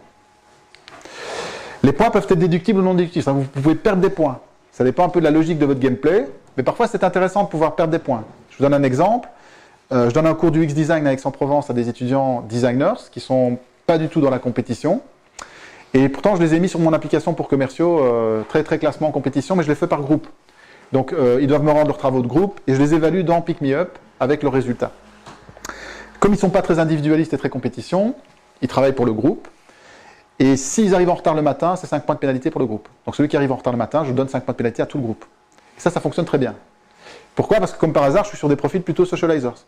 Et que le socializers est très très concerné par les résultats du groupe. Et en fait, les points, quand ils deviennent une monnaie échangeable, vous pouvez être plus souple que ça et travailler un système avec plusieurs monnaies. Comme beaucoup de jeux le font, avec des pièces d'or, des rubis, des coquillages, que sais-je. Et souvent, dans ces systèmes-là, vous avez une monnaie de singe. Qui est, quand on découvre le jeu, on gagne 50 000 pièces d'or, on dit je suis super fort. Et puis au bout de 3 parties, on s'aperçoit qu'en fait, si on veut progresser, il faut avoir des rubis. Et les rubis, ils sont payants, etc. etc. Voilà. Dans cette mécanique de progression, vous avez des progressions qui peuvent être assorties d'un autre levier qui est celui justement de l'influence sociale, où vous pouvez voir des joueurs. Donc, par exemple, les taunting flags, c'est quand vous avez des drapeaux intermédiaires où vous voyez les performances des autres joueurs qui sont par exemple vos amis. Il y a un jeu qui s'appelle Among Fingers où vous êtes avec votre pouce et vous passez entre des obstacles. Quand vous perdez la partie, vous faites écraser, vous voyez une tache de sang. Votre tache de sang reste et tous vos amis verront votre tache de sang dans leur parcours de progression. Et c'est un regain de motivation en disant, tiens, j'ai dépassé Dominique, Robert, etc. Je reviens aux niveaux, qui sont pour moi très importants. Vous comprenez bien que les niveaux, ça vous permet vraiment d'articuler, de mettre une architecture de gamification en place qui permet de motiver plus longtemps et de se donner des objectifs intermédiaires. Si votre supra-objectif, c'est de partir étudier en Australie, et que vous savez que pour partir étudier en Australie, vous devez avoir un niveau d'anglais irréprochable, fluent à l'oral, vous devez passer l'examen international, le TOEFL. Le TOEFL vous demande d'avoir 5 comme niveau et pour être fluent, et vous devez avoir 650 points pour avoir le niveau 5. Ok, vous passez le test, vous apercevez que vous êtes au niveau 2. Vous savez exactement où vous voulez aller, au niveau 5, et heureusement qu'il y a un niveau 3 et un niveau 4 pour avoir un chemin de progression qui est balisé. Et qui à chaque fois va être l'occasion d'une célébration. Ça, c'est les niveaux. Et entre les niveaux, vous avez d'autres éléments, et là, les badges peuvent intervenir. Vous avez vu, j'ai parlé de gamification pendant je ne sais pas combien de temps, sans parler de badges, parce que je suis très prudent avec les badges. Le problème des badges, c'est que quand ils sont mal utilisés, c'est une catastrophe. C'est un peu ce qui a tué Foursquare, par exemple. Les badges sont souvent confondus avec les niveaux. Les niveaux ont du sens, les badges, pas toujours. Je cours sur Nike+, et j'ai reçu, sans le demander, un badge Night Owl, parce que j'étais parti courir 3 fois le soir. Et donc j'ai une petite chouette, félicitations, tu as le badge Night Owl. Je m'en fous, en fait. Et ça n'a pas du tout de sens par rapport à ce que j'avais prévu, moi, comme parcours d'entraînement et de progression. Ça tombe à plat. Et souvent, les badges tombent à plat. Sauf dans les moments où ils vous permettent justement de rester motivé quand vous avez tendance à stagner. Si vous êtes entre deux niveaux et qu'on vous donne votre meilleur... Donc vous êtes sur mon examen d'anglais, vous voulez atteindre le niveau 5, ça fait 4 fois que vous êtes au niveau 4 et que vous essayez d'atteindre votre niveau 5 et vous chutez à 20 points du succès. Et vous avez 642 points au lieu de 650 points donnés. Mais par contre, c'est votre meilleur score ever. Eh bien, il faut vous le dire. Et vous le dire et vous le répéter. C'est un badge qui vous permet de rester motivé avant d'atteindre le niveau suivant. C'est quoi la question s'il vous plaît ici? Celle d'avant. C'est juste un UX design sur Behance. Je pense pas qu'elle existe vraiment. Mais je trouvais ça sympa de voir des niveaux dans un site de rencontre. Mais Mythic le fait. Hein. Sur Mythic Affinity, il y a des niveaux en fait. Mais c'est des niveaux qui sont beaucoup plus sur le niveau de sérieux du candidat célibataire qui répond rapidement, etc. Donc c'est surtout pour les mecs en fait. Les niveaux, bon exemple, c'est LinkedIn. Vous êtes tous sur LinkedIn, je suppose. Donc LinkedIn, il y a 7 ans, ont lancé cette Progress Bar, l'initiale. Selon leur dire, en fait, ils ont doublé le nombre de profils complétés grâce à cette barre de progression, qui donne un indicateur de niveau, qui pourtant est très basique. Mais quand vous commenciez sur LinkedIn à l'époque, vous aviez weak. Vous étiez super faible. Et vous voyez ça à chaque fois que vous vous connectez. Weak, weak, weak. Et à chaque fois que vous complétez un petit truc sur votre profil, vous voyez que le niveau, la jauge augmente. Et donc ça vous motive à compléter votre profil, et c'est pour ça qu'ils ont doublé le nombre de profils complétés. Alors ils l'ont retiré. Alors si vous êtes sur LinkedIn depuis longtemps, vous ne l'avez peut-être pas remarqué, mais la nouvelle barre de progression ressemble à ceci, et elle est encore un petit peu plus gamifiée entre guillemets. C'est-à-dire que les 7 niveaux de LinkedIn désormais sont apparents, vous les voyez clairement avec les séparations. Vous voyez que vous pouvez toujours atteindre le niveau All-Star. Vous pouvez ajouter en temps réel des petits éléments qui complètent votre profil, et à chaque fois que vous le faites, sans quitter la page, votre jauge va progresser. Et alors surtout, ce que j'adore, c'est ça. Qu'est-ce que c'est? Comment? L'abonnement premium. Non, c'est pas l'abonnement premium. On débloque des récompenses. On débloque des récompenses, mais en fait, vous pourriez très bien savoir ce que vous débloquez, sauf qu'ils l'ont AB testé, ils ont préféré même pas vous le dire. Ça marche encore mieux. Donc c'est ce qu'on appelle un milestone unlock. Et en l'occurrence, je crois que c'est quand vous faites des recherches, des requêtes, vous avez accès à plus de filtres, les écoles et les anciennes professions, etc. Donc vous pouvez faire des recherches plus efficaces, c'est pas grand-chose. Mais quand vous êtes là, entre le niveau 3 et le niveau 4, et que vous voyez ce cadenas qui vous obsède, vous y êtes presque, vous voulez y aller. Donc ça, c'est une technique de jeu qui est vieille comme le monde, mais qui fonctionne très, très, très bien. Et qui est frustrante, mais dans le bon sens du terme. Et un autre problème de la gamification, c'est qu'on a souvent envie de faire un truc où on donne des récompenses uniquement positifs. En disant, on va gamifier un machin et on va donner des récompenses et des cadeaux et des points et des badges, et ça va super bien fonctionner. Non, la frustration fait partie du jeu. Elle peut être aussi motivante. Et donc l'impatience de débloquer un milestone unlock, c'est important. Je vous donne un autre exemple. On a revendu Pick Me Up, l'application pour commerciaux, à un logiciel de CRM, un éditeur CRM. Le problème des CRM, c'est l'adoption de l'outil par les équipes. Chez Salesforce, apparemment, ça prend 14 mois en moyenne pour que les équipes, après le choix d'un logiciel de Salesforce, que les équipes l'utilisent correctement. 14 mois, c'est long. Et donc la boîte qui investit très cher dans un CRM, elle veut rentabiliser son investissement plus vite. Alors comment est-ce que vous pouvez gamifier le processus? Vous pouvez évidemment donner des points lorsqu'on utilise correctement le CRM. Mais vous pouvez aussi combiner avec un milestone unlock où vous bloquez carrément des features. Vous bloquez des modules du CRM en disant tant que vous n'utilisez pas correctement le module de fiche contact et que vous n'avez pas saisi 50 fiches contact correctement, tant que vous n'avez pas fait ça, vous ne débloquez pas le module agenda, qui pourtant est très important. Et vous créez une frustration, vous prenez un risque, mais qui est un risque mesuré, parce que de toute façon, si vous ne le faites pas, ils ne vont pas utiliser l'agenda. Ou ils ne vont pas utiliser les modules que vous aurez identifiés comme étant pénibles et ça va mettre 14 mois, etc. J'aime bien prendre l'exemple de Duolingo. Est-ce que vous connaissez Duolingo? C'est une startup qui est intéressante à suivre parce qu'apparemment, ils sont en train de dépasser en valorisation Babbel, qui est le leader. Et ils ont gamifié le processus depuis très longtemps. Donc Duolingo, ce sont des petits jeux pour apprendre les langues. Je me souviens, quand mes enfants étaient dessus dans une précédente version, il y avait un jeu de vocabulaire où vous avez des soucoupes volantes qui vont atterrir sur la Terre. Il faut trouver les traductions sur les mots qui sont sur les soucoupes avant qu'elles ne touchent le sol. Et au bout d'un moment, vous oubliez que vous êtes en train d'apprendre parce que c'est le jeu qui prend le dessus. Motivation extrinsèque, machin, etc. Ils ont, dans la dernière version, lancé des chatbots gamifiés qui sont très sympas, qui sont vraiment perfectibles, mais déjà, c'est nouveau. Et donc, c'est un jeu où, en fait, vous avez des personas. Vous pouvez être... par exemple, accueilli à Madrid par Manuel qui est taxi, il ne parle pas un mot de français, vous êtes en train d'apprendre l'espagnol, et le chatbot converse avec vous jusqu'à vous amener à votre hôtel. Si vos phrases sont correctes, vous gagnez 2 points. Si vos phrases sont approximatives, vous avez 1 point, et si elles sont fausses, vous avez 0 point. Et un QCM qui apparaît.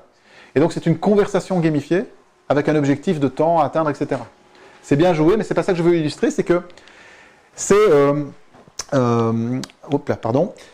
c'est leur outil principal. La presse en a beaucoup parlé. Les gens installent Duolingo pour aller sur les chatbots. Et pourtant, ils l'ont mis en milestone unlock. Donc vous ne pouvez pas accéder aux chatbots tant que vous n'avez pas réussi un test de conjugaison, un test de vocabulaire de base, etc. Et vous devez passer par des étapes pour le débloquer. C'est un risque qu'ils prennent, hein, mais c'est un risque très mesuré parce qu'en termes de conversion et de rétention, ils sont gagnants. Sinon, ils ne le feraient pas.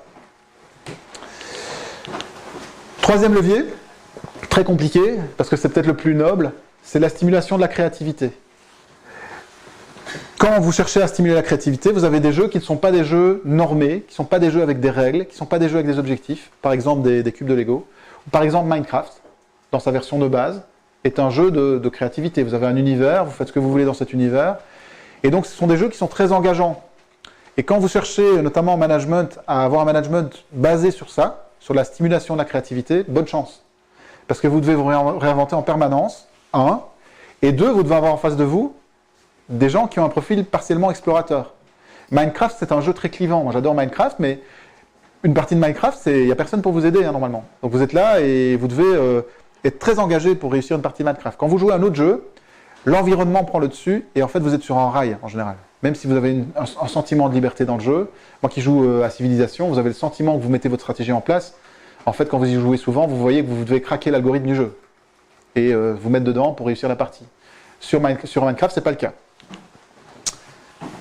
Tant qu'on est dans les crafts, StarCraft. Alors StarCraft, c'est un jeu très intéressant parce que dans les dernières versions, c'est devenu tellement complet au niveau de... C'est un jeu de stratégie, hein, principalement, que c'est difficile de gagner à StarCraft 2 fois de la même façon.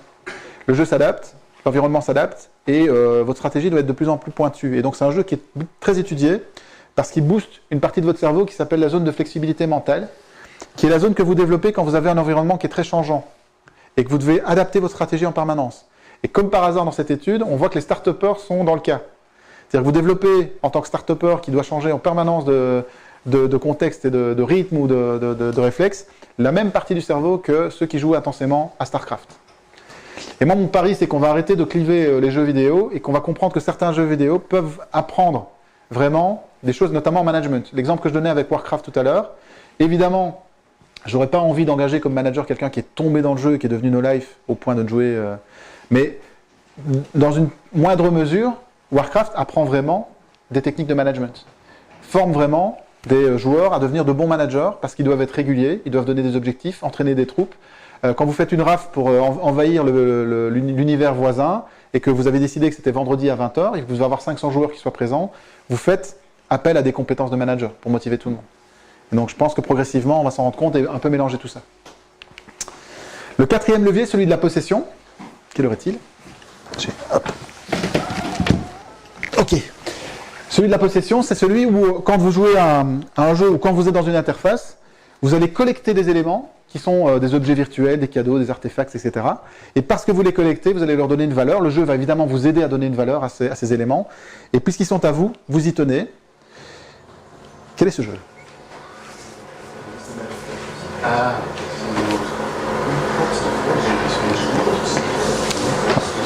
C'est écrit. Ingress, quelqu'un a déjà joué à Ingress? Plus maintenant? Non? Alors, Ingress, c'est un jeu de conquête de territoire en réalité augmentée, où en fait, vous avez des zones d'énergie en réalité augmentée, vous collectez l'énergie, et ça vous permet de faire des rafles et de récupérer des espaces. Moi, en arrivant d'Aix-en-Provence, je suis arrivé Gare de Lyon, et Gare de Lyon, elle est passée verte alors qu'elle était bleue, donc il y a deux factions rivales qui s'affrontent. Et en fait, ça a été développé par les mêmes développeurs qui ont développé Pokémon Go. Alors, je sais que Pokémon Go, c'est un peu last week, mais ça illustre bien le concept de collectionnite et de possessivité qu'on peut avoir dans les jeux, puisque c'est vraiment une mécanique de collection qu'on met en place, comme dans beaucoup de jeux, comme dans Farmville ou comme dans les jeux où vous construisez des villages, etc. Et on vous annonce à l'avance quelle va être votre collection. Alors il peut y avoir des surprises.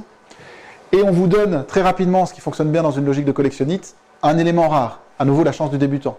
Vous commencez par exemple une collection de timbres, parce que vous en avez discuté avec quelqu'un qui est passionné de timbres un dimanche soir à une soirée.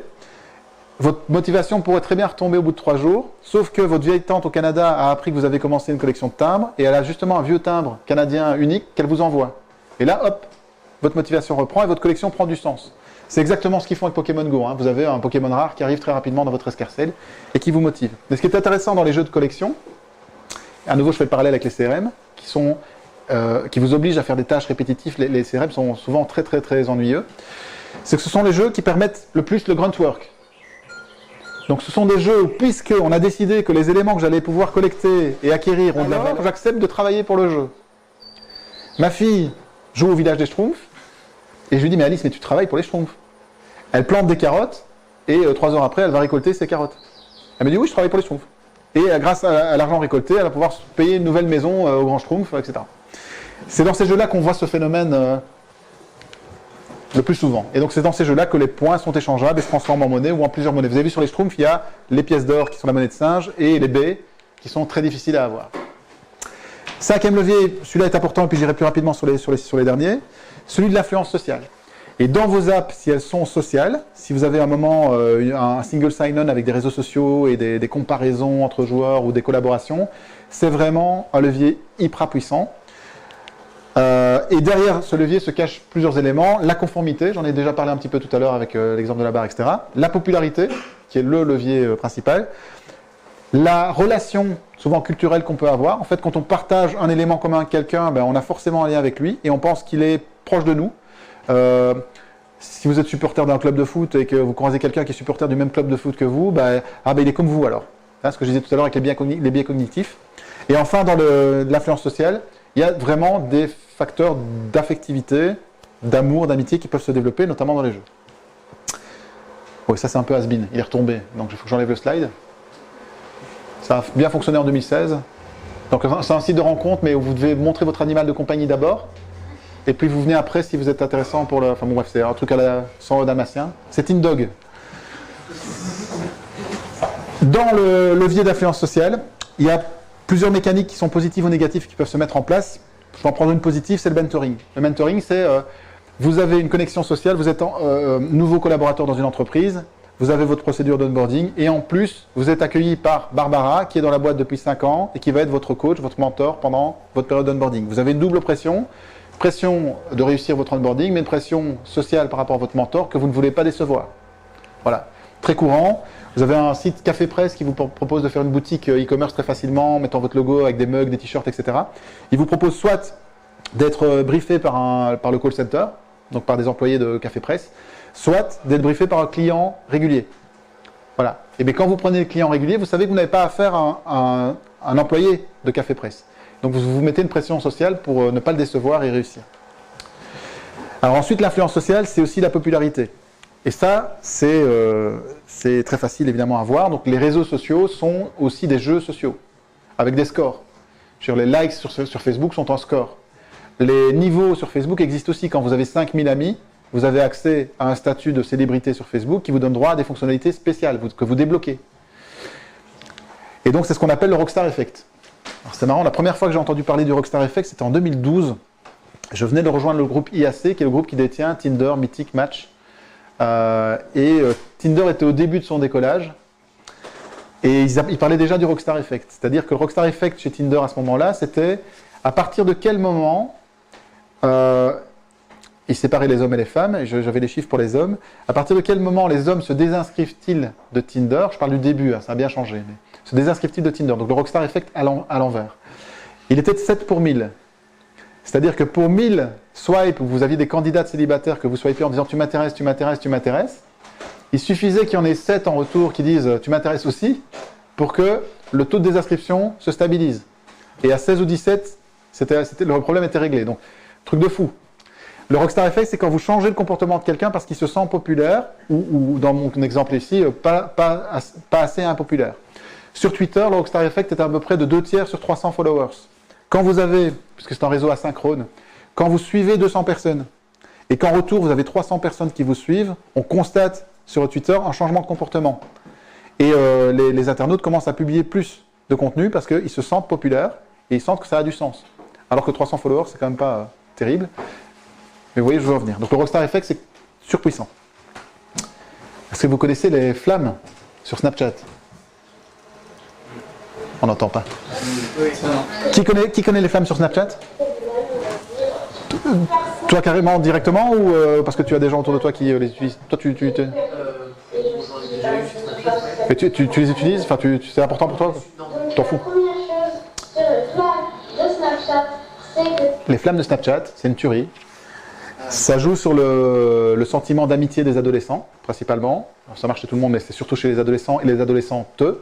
Où en fait, quand vous avez un rapport régulier avec quelqu'un sur Snapchat, multimédia, donc que vous transmettez des photos et des vidéos, à un moment, Snapchat fait apparaître une flamme, des étincelles. Ça veut dire que Snapchat valide que cette personne est vraiment votre ami. C'est officiel. Et pour les adolescentes, en tout cas, j'ai croisé plusieurs cas super effrayants, elles sont vraiment dans ce trip-là, c'est-à-dire, ah, toi, t'es ma meilleure amie, toi, t'es ma deuxième meilleure amie, toi, t'es ma troisième meilleure amie. Elles sont vraiment dans ce truc. Et donc, Snapchat a matérialisé ça dans les flammes, puisque quand vous recevez une flamme et que Snapchat vous dit, elle, c'est vraiment ton amie, dans 24 heures, la flamme disparaîtra. Le seul moyen de garder la flamme intacte, c'est pendant ces 24 heures, de transmettre des fichiers et d'échanger avec cette personne. Et donc, vous avez des ados qui, le soir, avant d'aller se coucher, font le tour de toutes les flammes et renvoient des fichiers et échangent quelque chose pour garder les flammes intactes. Pire, j'ai vu 2 ados dans 2 groupes d'amis complètement différents vivre la même chose. Elles partent en vacances et elles confient leur smartphone à une copine en disant « Je te donne mon mot de passe, mais tu t'occupes de mes flammes. » Wow, influence sociale. Alors plus positif, ça c'est vraiment la base. C'est quand vous êtes dans un milieu où vous allez chercher de la performance et que la compétition est difficile à gérer et vous ne pouvez pas arriver à un niveau de compétition individuelle sans mettre en péril la motivation de l'ensemble, ce qui arrive souvent. Les quêtes de groupe sont toujours là pour vous rattraper. C'est-à-dire que, voilà, j'étais chez AXA cet après-midi, et ils disent effectivement, quand on met ça en place, ça marche. C'est-à-dire que quand vous avez un groupe de 12 ou 15 personnes en formation, si vous donnez un classement des personnes et du meilleur étudiant ou élève à une formation, ça ne marche pas, c'est tabou. Par contre, vous faites les bleus et les rouges, ou les bleus et les verts, en début de partie, entre guillemets, ça marche. Et on se bat pour les bleus, on se bat pour les verts. Il n'y a pas de problème. Toujours est-il que vous, en tant que manipulateur du jeu, vous allez aller chercher de la performance supplémentaire. Alors après, il y a des trucs comme les bonus sociaux et Brick. C'est pour ça que Brick m'intéresse vraiment beaucoup. Parce que tout ce que je lis là-dessus, c'est que ça intéresse les collaborateurs d'avoir une monnaie sociale. Une monnaie qu'on peut échanger avec des collègues. Une monnaie qu'on peut donner pour récompenser un collègue qui vous a aidé. Chez Google, pas ici, mais à Mountain View, ils ont un bonus social de $250 par employé, par mois. Pas pour eux, à donner à un collègue, de son choix. Le collègue qui, selon nous, est le plus méritant pour Google. Le problème, c'est qu'ils en parlaient beaucoup au début, ils n'en parlent plus du tout. Donc je soupçonne qu'il y ait des biais évidents, qui sont des biais de copinage, et des biais de drague. Enfin, il y a plein de trucs qui peuvent se passer sur l'utilisation d'une monnaie comme ça sociale. Mais il y a une demande, donc il faut trouver le bon moyen de la mettre en place, et ça va forcément arriver. Alors, 6e levier, là je vais vraiment aller vite, c'est très facile, curiosité. Grosse... un truc de dingue. L'histoire de la messagerie instantanée, ça a commencé par un jour on a inventé les petites flèches qui vous disent que le message est arrivé de l'autre côté. Et la flèche s'allume en disant le message est bien arrivé. Puis la double petite flèche pour vous dire votre destinataire a bien vu le message. Et puis les 3 petits points qui vous disent Robert est en train de répondre à votre message. Alors si Robert est en train de répondre à mon message, je vais attendre qu'il ait répondu. Je ne bouge plus, j'attends. Ce que fait Snapchat est pire, c'est qu'il vous envoie maintenant une notification pour vous dire « Robert est en train de répondre à ton message ». Donc j'étais sur Snapchat, j'ai arrêté, j'ai fait autre chose, je commence enfin à bosser un petit peu, je sens une petite notification, en fait je crois avoir reçu un message, pas du tout. Robert est en train de répondre à mon message. Voilà. Impatience, curiosité, machin. Alors, curiosité, c'est aussi des surprises. Donc n'hésitez pas à mettre des surprises dans vos applications, des easter eggs. Qui est allé voir Ready Player One? Ok, quand même. Allez voir, hein, c'est vraiment... Il y a plein de trucs à apprendre qui sont expliqués ici. Comment? Pardon? Le bouquin est mieux, oui, ben non, bien sûr. Le bouquin est beaucoup mieux. Voilà, ici, c'est le jour de l'anniversaire de Mario. Vous pouvez changer votre curseur Google Maps par un Mario Kart. C'est assez sympa. Ils le font chaque année. Chaque année, il y a un petit truc spécial. Créer de la patience, c'est créer aussi des appointment dynamics. Donc, par exemple, les happy hours. C'est dire, voilà, jeudi de 17h à 19h, le verre de rosé, le deuxième verre de rosé est offert, par exemple. Et vous créez un sentiment de rareté, de curiosité et d'impatience. Exemple plus sympa, ça c'est un centre commercial à Séoul, où chaque jour, la grosse promo du jour est transmise. Ça c'est un prisme qui laisse passer les rayons du soleil et qui dessine un QR code sur le trottoir. Et il faut trouver les bonnes secondes de la journée pour venir scanner le QR code sur le trottoir. Voilà. Appointment Dynamics. Les torture breaks créent aussi un sentiment d'impatience. Sur Candy Crush, si vous jouez trop de parties, vous épuisez vos crédits. Et donc au bout de 6 parties, vous n'avez plus de crédits, vous devez attendre 20 minutes avant de pouvoir jouer. C'est le meilleur moyen de faire passer les joueurs en mode payant. Ils ont d'autres techniques, ils ont des packs, ils ont des parrainages, etc. Mais le torture break, c'est ce qui fonctionne le mieux. Le 7e levier, l'imprédictabilité, c'est celui des jeux de hasard. Donc c'est quand vous faites une activité parce que vous pensez que vous êtes plus fort que le destin, vous êtes plus fort que le hasard, vous avez de la chance. Il y a ce test sur les rats de laboratoire où vous avez le groupe A de rats qui ont un petit levier. Quand ils appuient sur le petit levier, systématiquement, ils ont une mie de pain qui tombe. Au bout d'un moment, ils arrêtent parce qu'ils savent que de toute façon, quand ils appuieront, ils auront une mie de pain. Et puis le groupe B, évidemment, c'est complètement aléatoire. Parfois, il n'y a rien. Parfois, il y a 3 mie de pain. Ils deviennent complètement fous. Et ils appuient tout le temps. Imprédictabilité. Autre exemple, imaginons que votre boulanger vous propose 2 choses. Soit la traditionnelle carte de fidélité, votre 11e baguette est gratuite. Soit une roue de la fortune. Qu'est-ce que vous préférez? Qui préfère la roue de la fortune? Dingue. Je vous ai même pas dit les chances de probabilité, le machin, rien. Roue de la fortune. Alors dans le test sur ce truc-là, c'est 6 personnes sur 10 choisissent la roue de la fortune. Ce qui est vraiment rigolo, c'est qu'après 2 utilisations infructueuses, donc 2 essais, 9 personnes sur 10 veulent revenir à la carte de fidélité. Voilà. Et donc si vous pouvez mettre un peu d'imprédictabilité dans vos interfaces, c'est plébiscité, la preuve.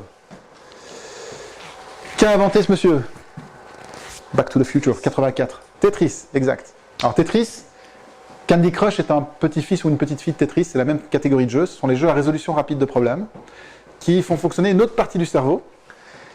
En fait, ce qui se passe quand vous jouez à Tetris, c'est que toutes les 3 ou 4 secondes, cette petite partie de cerveau vous dit « bien, bien, bien ». Vous avez une activité cérébrale intense. Mais ce qui est grave, c'est qu'au bout de 20 minutes, 20-25 minutes, ça dépend des individus, cette partie du cerveau appelle toutes les autres et leur demande d'arrêter toute activité parce que c'est pas nécessaire. Je suis en train de cartonner là, je vais faire un truc. Je suis un génie, toutes les 4 secondes, je résous un problème. Ce sont des jeux qui peuvent vous lobotomiser. Quand vous jouez à des jeux comme ça dans le métro, par exemple, vous pouvez complètement oublier l'environnement qui vous entoure parce que le jeu vous a endormi certaines parties du cerveau, notamment des parties d'attention autres. Et ce sont des jeux qui sont aussi utilisés dans certains hôpitaux aux États-Unis pour soigner les syndromes post-traumatiques. Quand vous avez un syndrome post-traumatique et que vous avez des flashs avec une image catastrophique de ce qui vous est arrivé, par exemple, qui vous réveille la nuit, on vous soigne avec du Tetris et du Candy Crush. Et on vous bourre de Tetris jusqu'à ce que les images et les flashs de Tetris remplacent ceux de votre syndrome post-traumatique. Ouais, ça marche apparemment chez 80% des patients. Et le dernier levier, c'est la peur de rater une opportunité ou la peur de perdre quelque chose que vous n'avez pas vraiment, en fait, pas vraiment acquis. Dans un jeu comme Diablo, alors plus maintenant, mais dans une précédente version dans Diablo 3, vous aviez le Treasure Goblin, qui est un monstre qui apparaît aléatoirement, mais dans la première version du jeu, il apparaissait toutes les heures systématiquement. C'est un monstre qui est très pratique parce que quand vous le croisez, vous tapez dessus, il est très facile à battre, et il ouvre une caverne et vous avez plein de pièces d'or, et vous faites le plein de pièces d'or en très peu de temps. Donc c'est bien de le croiser. Et quand vous jouez à Diablo pendant 46 minutes et que vous avez envie d'arrêter, bah, vous savez que vous allez avoir systématiquement un gobelin qui va passer dans l'heure. Donc c'est dommage d'arrêter maintenant, dans un quart d'heure maximum, il sera passé. Voilà, sentiment de perdre quelque chose. Comme un coupon, vous avez un bon d'achat de 30 € à la Fnac à dépenser avant dimanche, lundi matin, si vous ne l'avez pas fait, vous aurez peut-être le sentiment que vous avez perdu 30 €. Pas du tout, mais c'est ce qu'on essaye, d'induire en vous. Voilà, après j'ai une autre partie qui part, mais je pense que je suis dans le timing, donc je vais vous montrer tout ça et j'espère vous avoir montré des petits éléments qui sont normalement des choses qui doivent vous parler dans vos interfaces. Vous devez pouvoir vous dire, mais évidemment je dois le placer, ça a du sens de le tester en tout cas sur mes utilisateurs. On parle souvent de white hat et de black hat dans les leviers que je vous ai montrés parce que ceux du bas, les derniers que je vous ai montrés, sont plutôt négatifs à long terme. Les gens ne sont pas contents d'eux en fait. Quand vous avez une collection et que vous arrêtez brutalement cette collection, c'est ce qui se passe quasiment à chaque fois, vous regrettez le temps que vous avez passé à collecter tout ça. Par contre, quand vous avez travaillé 5 ans chez Volvo et que vous étiez convaincu que Volvo est une marque qui joue sur la sécurité, même si vous avez changé de job, vous gardez ce sens épique en vous. Ça avait du sens et donc vous êtes content de l'avoir fait. Voilà. Est-ce que vous avez des questions? Oui. Merci. J'ai une question sur donc du coup les techniques de gamification vont aboutir à des utilisateurs plus engagés et qui parfois donc, vont utiliser l'outil au-delà même de son utilité. C'est-à-dire vont avoir un plaisir intrinsèque à utiliser l'outil et pas seulement pour la tâche qu'ils ont à accomplir dans le cas d'un logiciel en SaaS, d'un CRM, d'un outil comme ça. Oui. Et donc quelle est notre responsabilité et où mettre le curseur entre un moment où en fait l'outil devient moins bon du fait du temps que les gens passent dedans. C'est vraiment avec un outil plus simple. Franchement, LinkedIn par exemple, il y a des gens qui se prennent au jeu de LinkedIn et donc qui tombent dans le jeu social qui est LinkedIn et qui ne vont pas trouver un job plus intéressant, qui ne vont pas en fait améliorer leurs compétences de carrière, qui ne sont pas dans un vrai networking efficace, mais qui sont dans le piège de l'interface. Et qui comptent le nombre de users, même s'ils ont la moitié de users qui sont en Chine ou en Inde et qui ne connaîtront jamais. Enfin, donc, c'est un bon exemple où l'interface prend le dessus et finalement, le Waze, je suis tombé sur une stat, en fait, vous savez, le Baby Wazer que vous recevez au début, vous pouvez devenir Ninja et King Wazer, vous avez des niveaux, je ne sais pas si vous voyez le truc. Il y a moins de 10% des gens qui utilisent ça. Donc, on n'utilise pas beaucoup, en fait, cette histoire. Mais par contre, en onboarding, c'est plébiscité. Les gens qui commencent à utiliser Waze se disent « Ah, c'est chouette, je peux progresser de niveau, je vais progresser de niveau, c'est génial. » Et puis après, on oublie. C'est pas grave. On a passé la période d'onboarding. Donc, il y a plein d'artifices de gamification qui sont pas utiles, indispensables, fonctionnellement à long terme, si ça répond à ta question, et qui sont pas du tout stratégiques si tu as réussi à motiver les gens sur les fonctionnalités de l'application. Vous avez quand même compris que dans beaucoup de choses que j'ai expliquées aujourd'hui, il y a de la manipulation. Et il faut mettre un mot sur ce que c'est. Donc, ce qui est bien quand vous avez un utilisateur que vous avez manipulé pour l'amener à aimer ce que vous faites, c'est qu'au bout du bout, il aime vraiment ce que vous faites. Vous ne deviez plus le manipuler sans cesse. Voilà. C'est le cas avec Nike. Moi, je suis sur Nike+. Je suis plus du tout sensible aux trucs de gamification qui se rajoutent. Ils ont mis des stories, des machins. Je m'en fous en fait. C'est parce que j'ai 10 ans de data de running dedans. Et donc, c'est mon indicateur de performance et j'utiliserai cette app jusqu'à la fin parce que mes datas sont dedans et que l'interface est propre et correcte, tout va bien. Donc, ils n'ont plus besoin de me chauffer avec des artifices. Oui. Donc, en clair, tu recommandes pour une bonne responsabilité de la gamification et des applications concrètes, c'est de faire passer toutes ces différentes pages ou niveaux pour l'onboarding, pour les phases de scaffolding. Non.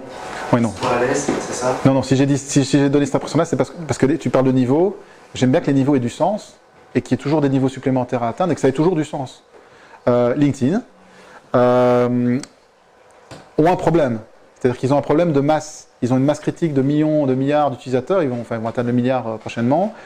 Donc ils sont obligés de faire du truc pour neuneux, c'est-à-dire que tu peux être expert sur LinkedIn sans l'être vraiment. Et ils te le disent. Donc désormais, quand tu as des skills qui sont validés par des copains sur LinkedIn, très rapidement LinkedIn va te dire vous êtes apparemment un expert dans ce domaine-là, et il en rejoue, il en surjoue, comme si tu avais passé un niveau. Et en fait, il y a deux lectures de LinkedIn. Il y a cette lecture pour neuneux qui est un artifice pour te garder motivé, ça se voit. Et puis les vrais experts, ils ont la petite icône bleue LinkedIn qui vient à côté, ils sont beaucoup plus rares. Et en fait, ils sont certifiés humainement par l'équipe de LinkedIn aux États-Unis qui valide qui sont les vrais experts dans les vrais domaines. Mais ça, on en parle moins parce qu'en fait, ça se fait naturellement, on les voit arriver. Donc, ils essayent de jouer sur le côté manipulation, mais garder des niveaux réels. Et je pense que des niveaux réels dans les apps, c'est super important.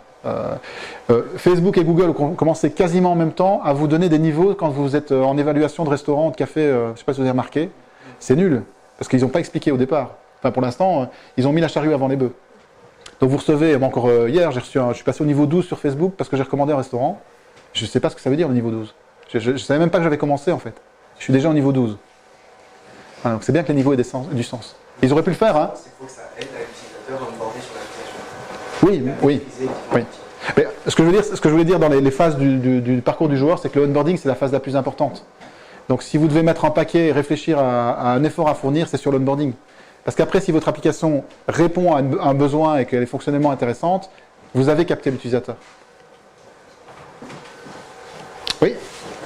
Au vu de toutes les expériences que vous avez présentées et de ce que vous faites chaque jour dans votre travail, vous pouvez avoir accès à des tonnes de statistiques et quand vous pouvez tester des nouvelles techniques sur des utilisateurs ou sur une nouvelle app, vous pouvez voir ce qui se passe. Dans toute votre carrière aujourd'hui et ce que vous voyez aujourd'hui, quelles sont les techniques qu'on utilise depuis quelques temps, qu'on utilise encore aujourd'hui, qui marchent encore, et celles que vous pensez qui sont complètement cramées, qu'il faut quasiment plus utiliser, les utilisateurs le savent, il y a un phénomène d'accoutumance. Alors, donc, on a beaucoup de flops. Hein. Donc, moi, j'ai dû faire une vingtaine d'applications gamifiées. Je veux dire, c'est moite-moite. Hein. Moitié qui fonctionne bien, on a vraiment trouvé le bon levier, et moitié où on s'est planté. Le Happy Boarding que je vous ai montré en exemple, c'est d'abord un échec sur Happyformance, qui est un outil de gestion d'objectifs. On n'a pas trouvé le bon levier de collaboration. C'est pas évident. Et donc, les techniques que je vous montre ici, au cas par cas, on est surpris parfois.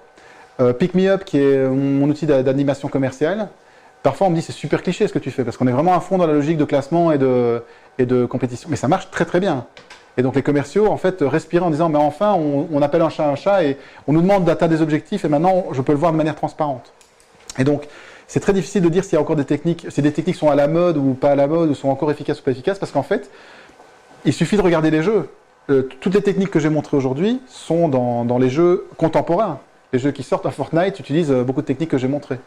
Donc, j'ai pas vraiment de réponse à cette question-là, parce que je pense que tout est valable, mais pas dans tous les cas. Oui, mais dans les sociétés, quand tu déploies un software, Oui. S'il est gamifié ou pas,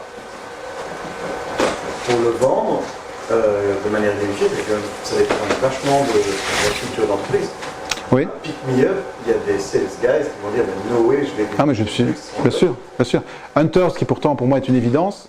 Il y a des boîtes qui me jettent. Ah non, mais il y a des boîtes qui me jettent en me disant mais c'est quoi ce truc? On ne fait pas ça chez nous.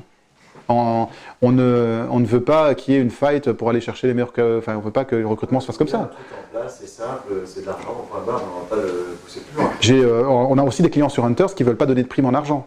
Et donc, c'est pas grave, ça par contre, on est sur des congés, etc. Donc chaque client est différent, mais des managers qui sont réfractaires à la gamification, j'en vois tous les jours.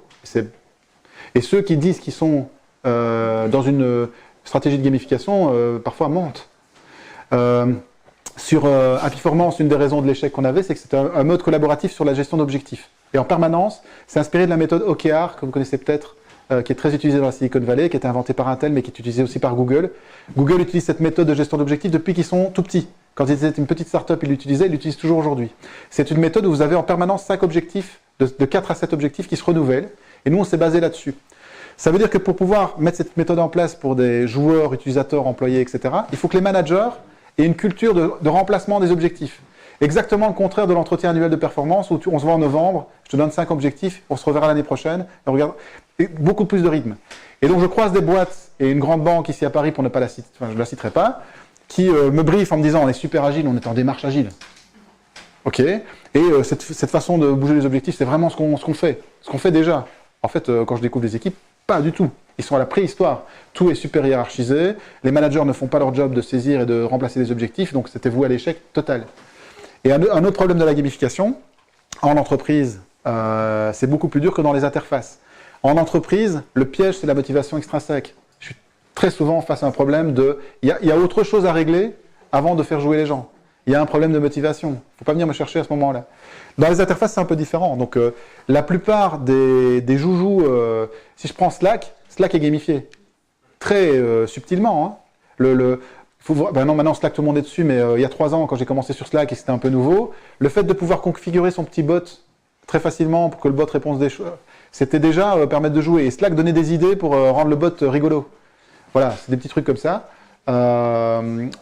Les managers que je croise, ils sont encore à des années-lumière de comprendre ce qui se passe. Donc, il faut aller sur la cible éligible.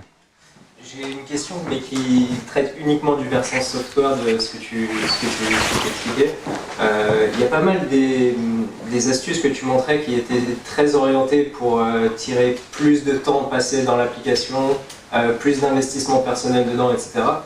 Or, il y a certaines catégories de produits, et notamment dans le business, qui se vendent sur la promesse de plus de productivité, plus d'efficacité dans le traitement de certains problèmes. Est-ce que pour toi, il y a des leviers de gamification qui sont plus propices à ça, à se dire, moi, ma solution, elle est meilleure et je le ressens parce que je passe moins de temps à gérer la facturation. Oui, on est sur un super projet qui s'appelle Bouya pour une start-up à Nice qui fait un outil de gestion de commerciaux à nouveau, mais qui est totalement cartoon, un vrai demi-jeu. Et cet indicateur de productivité est une façon de scorer. C'est-à-dire, plus tu vas vite, moins tu restes sur l'application, plus tu es en réunion et pas derrière ton bureau, plus tu gagnes des points. Plus tu es en visite client, plus tu gagnes des points. Et donc, on t'invite à être le moins souvent sur l'app. D'accord. Voilà, donc, c'est un des critères. Mais oui, c'est gamifiable aussi, en fait. Parce que c'est un KPI qui est tout à fait mesurable, qui a du sens. Moi j'ai une question sur l'évolution en fait, du jeu. J'ai l'impression que le jeu peut être une sorte de béquille au début, puis après on tient un peu la main pour continuer à jouer. Mais quand on arrive au niveau expert où finalement on fait de l'art pour l'art, comme par exemple quand on est un chef étoilé, est-ce que ça peut pas être parfois contre-productif le fait d'avoir par exemple des notations et de paix, à la fin on est démotivé en disant moi je le faisais pour l'art et là maintenant je suis passé de 17 à 16, j'ai pas envie de bosser comme ça. Ah oui, dans l'autre sens, quand on rétrograde. Voilà. Ah ben ça c'est très très fréquent. Pourtant, t'es quand même 16 quoi. Non mais c'est vrai, il a raison. Un chef qui est monté et qui est rétrogradé, il y a une démotivation qui accompagne une rétrogradation. Ça c'est clair. Tout comme. Les mecs ils ont fait 3 étoiles et puis ils arrêtent. Puis n'importe quel jeu, t'as été super bon à Counter-Strike, puis t'arrêtes de jouer pendant 2 mois, tu reviens, tu vois que t'arrives pas à récupérer ton niveau que t'avais. C'est dur de rester motivé. T'arrêtes de jouer au tennis pendant 5 ans, t'as rétrogradé de 10 classements, tu veux t'y remettre, tu vois que t'as plus le truc. C'est dur de rester motivé, sachant que t'as été bien meilleur que ça. Il te manque un truc. Il te manque la possibilité de faire mieux que t'as jamais fait. Ça, c'est clair. Maintenant, pour rester sur LinkedIn, normalement, LinkedIn, tu descends pas. C'est-à-dire quand tu as atteint autant de contacts, que chaque fois que tu postes quelque chose, tu as autant de likes, etc., si tu t'y prends bien, tu ne descends pas dans ton score social. Et donc, c'est une gestion de progression permanente, normalement. Je prendrais bien une petite Corona, moi. Okay.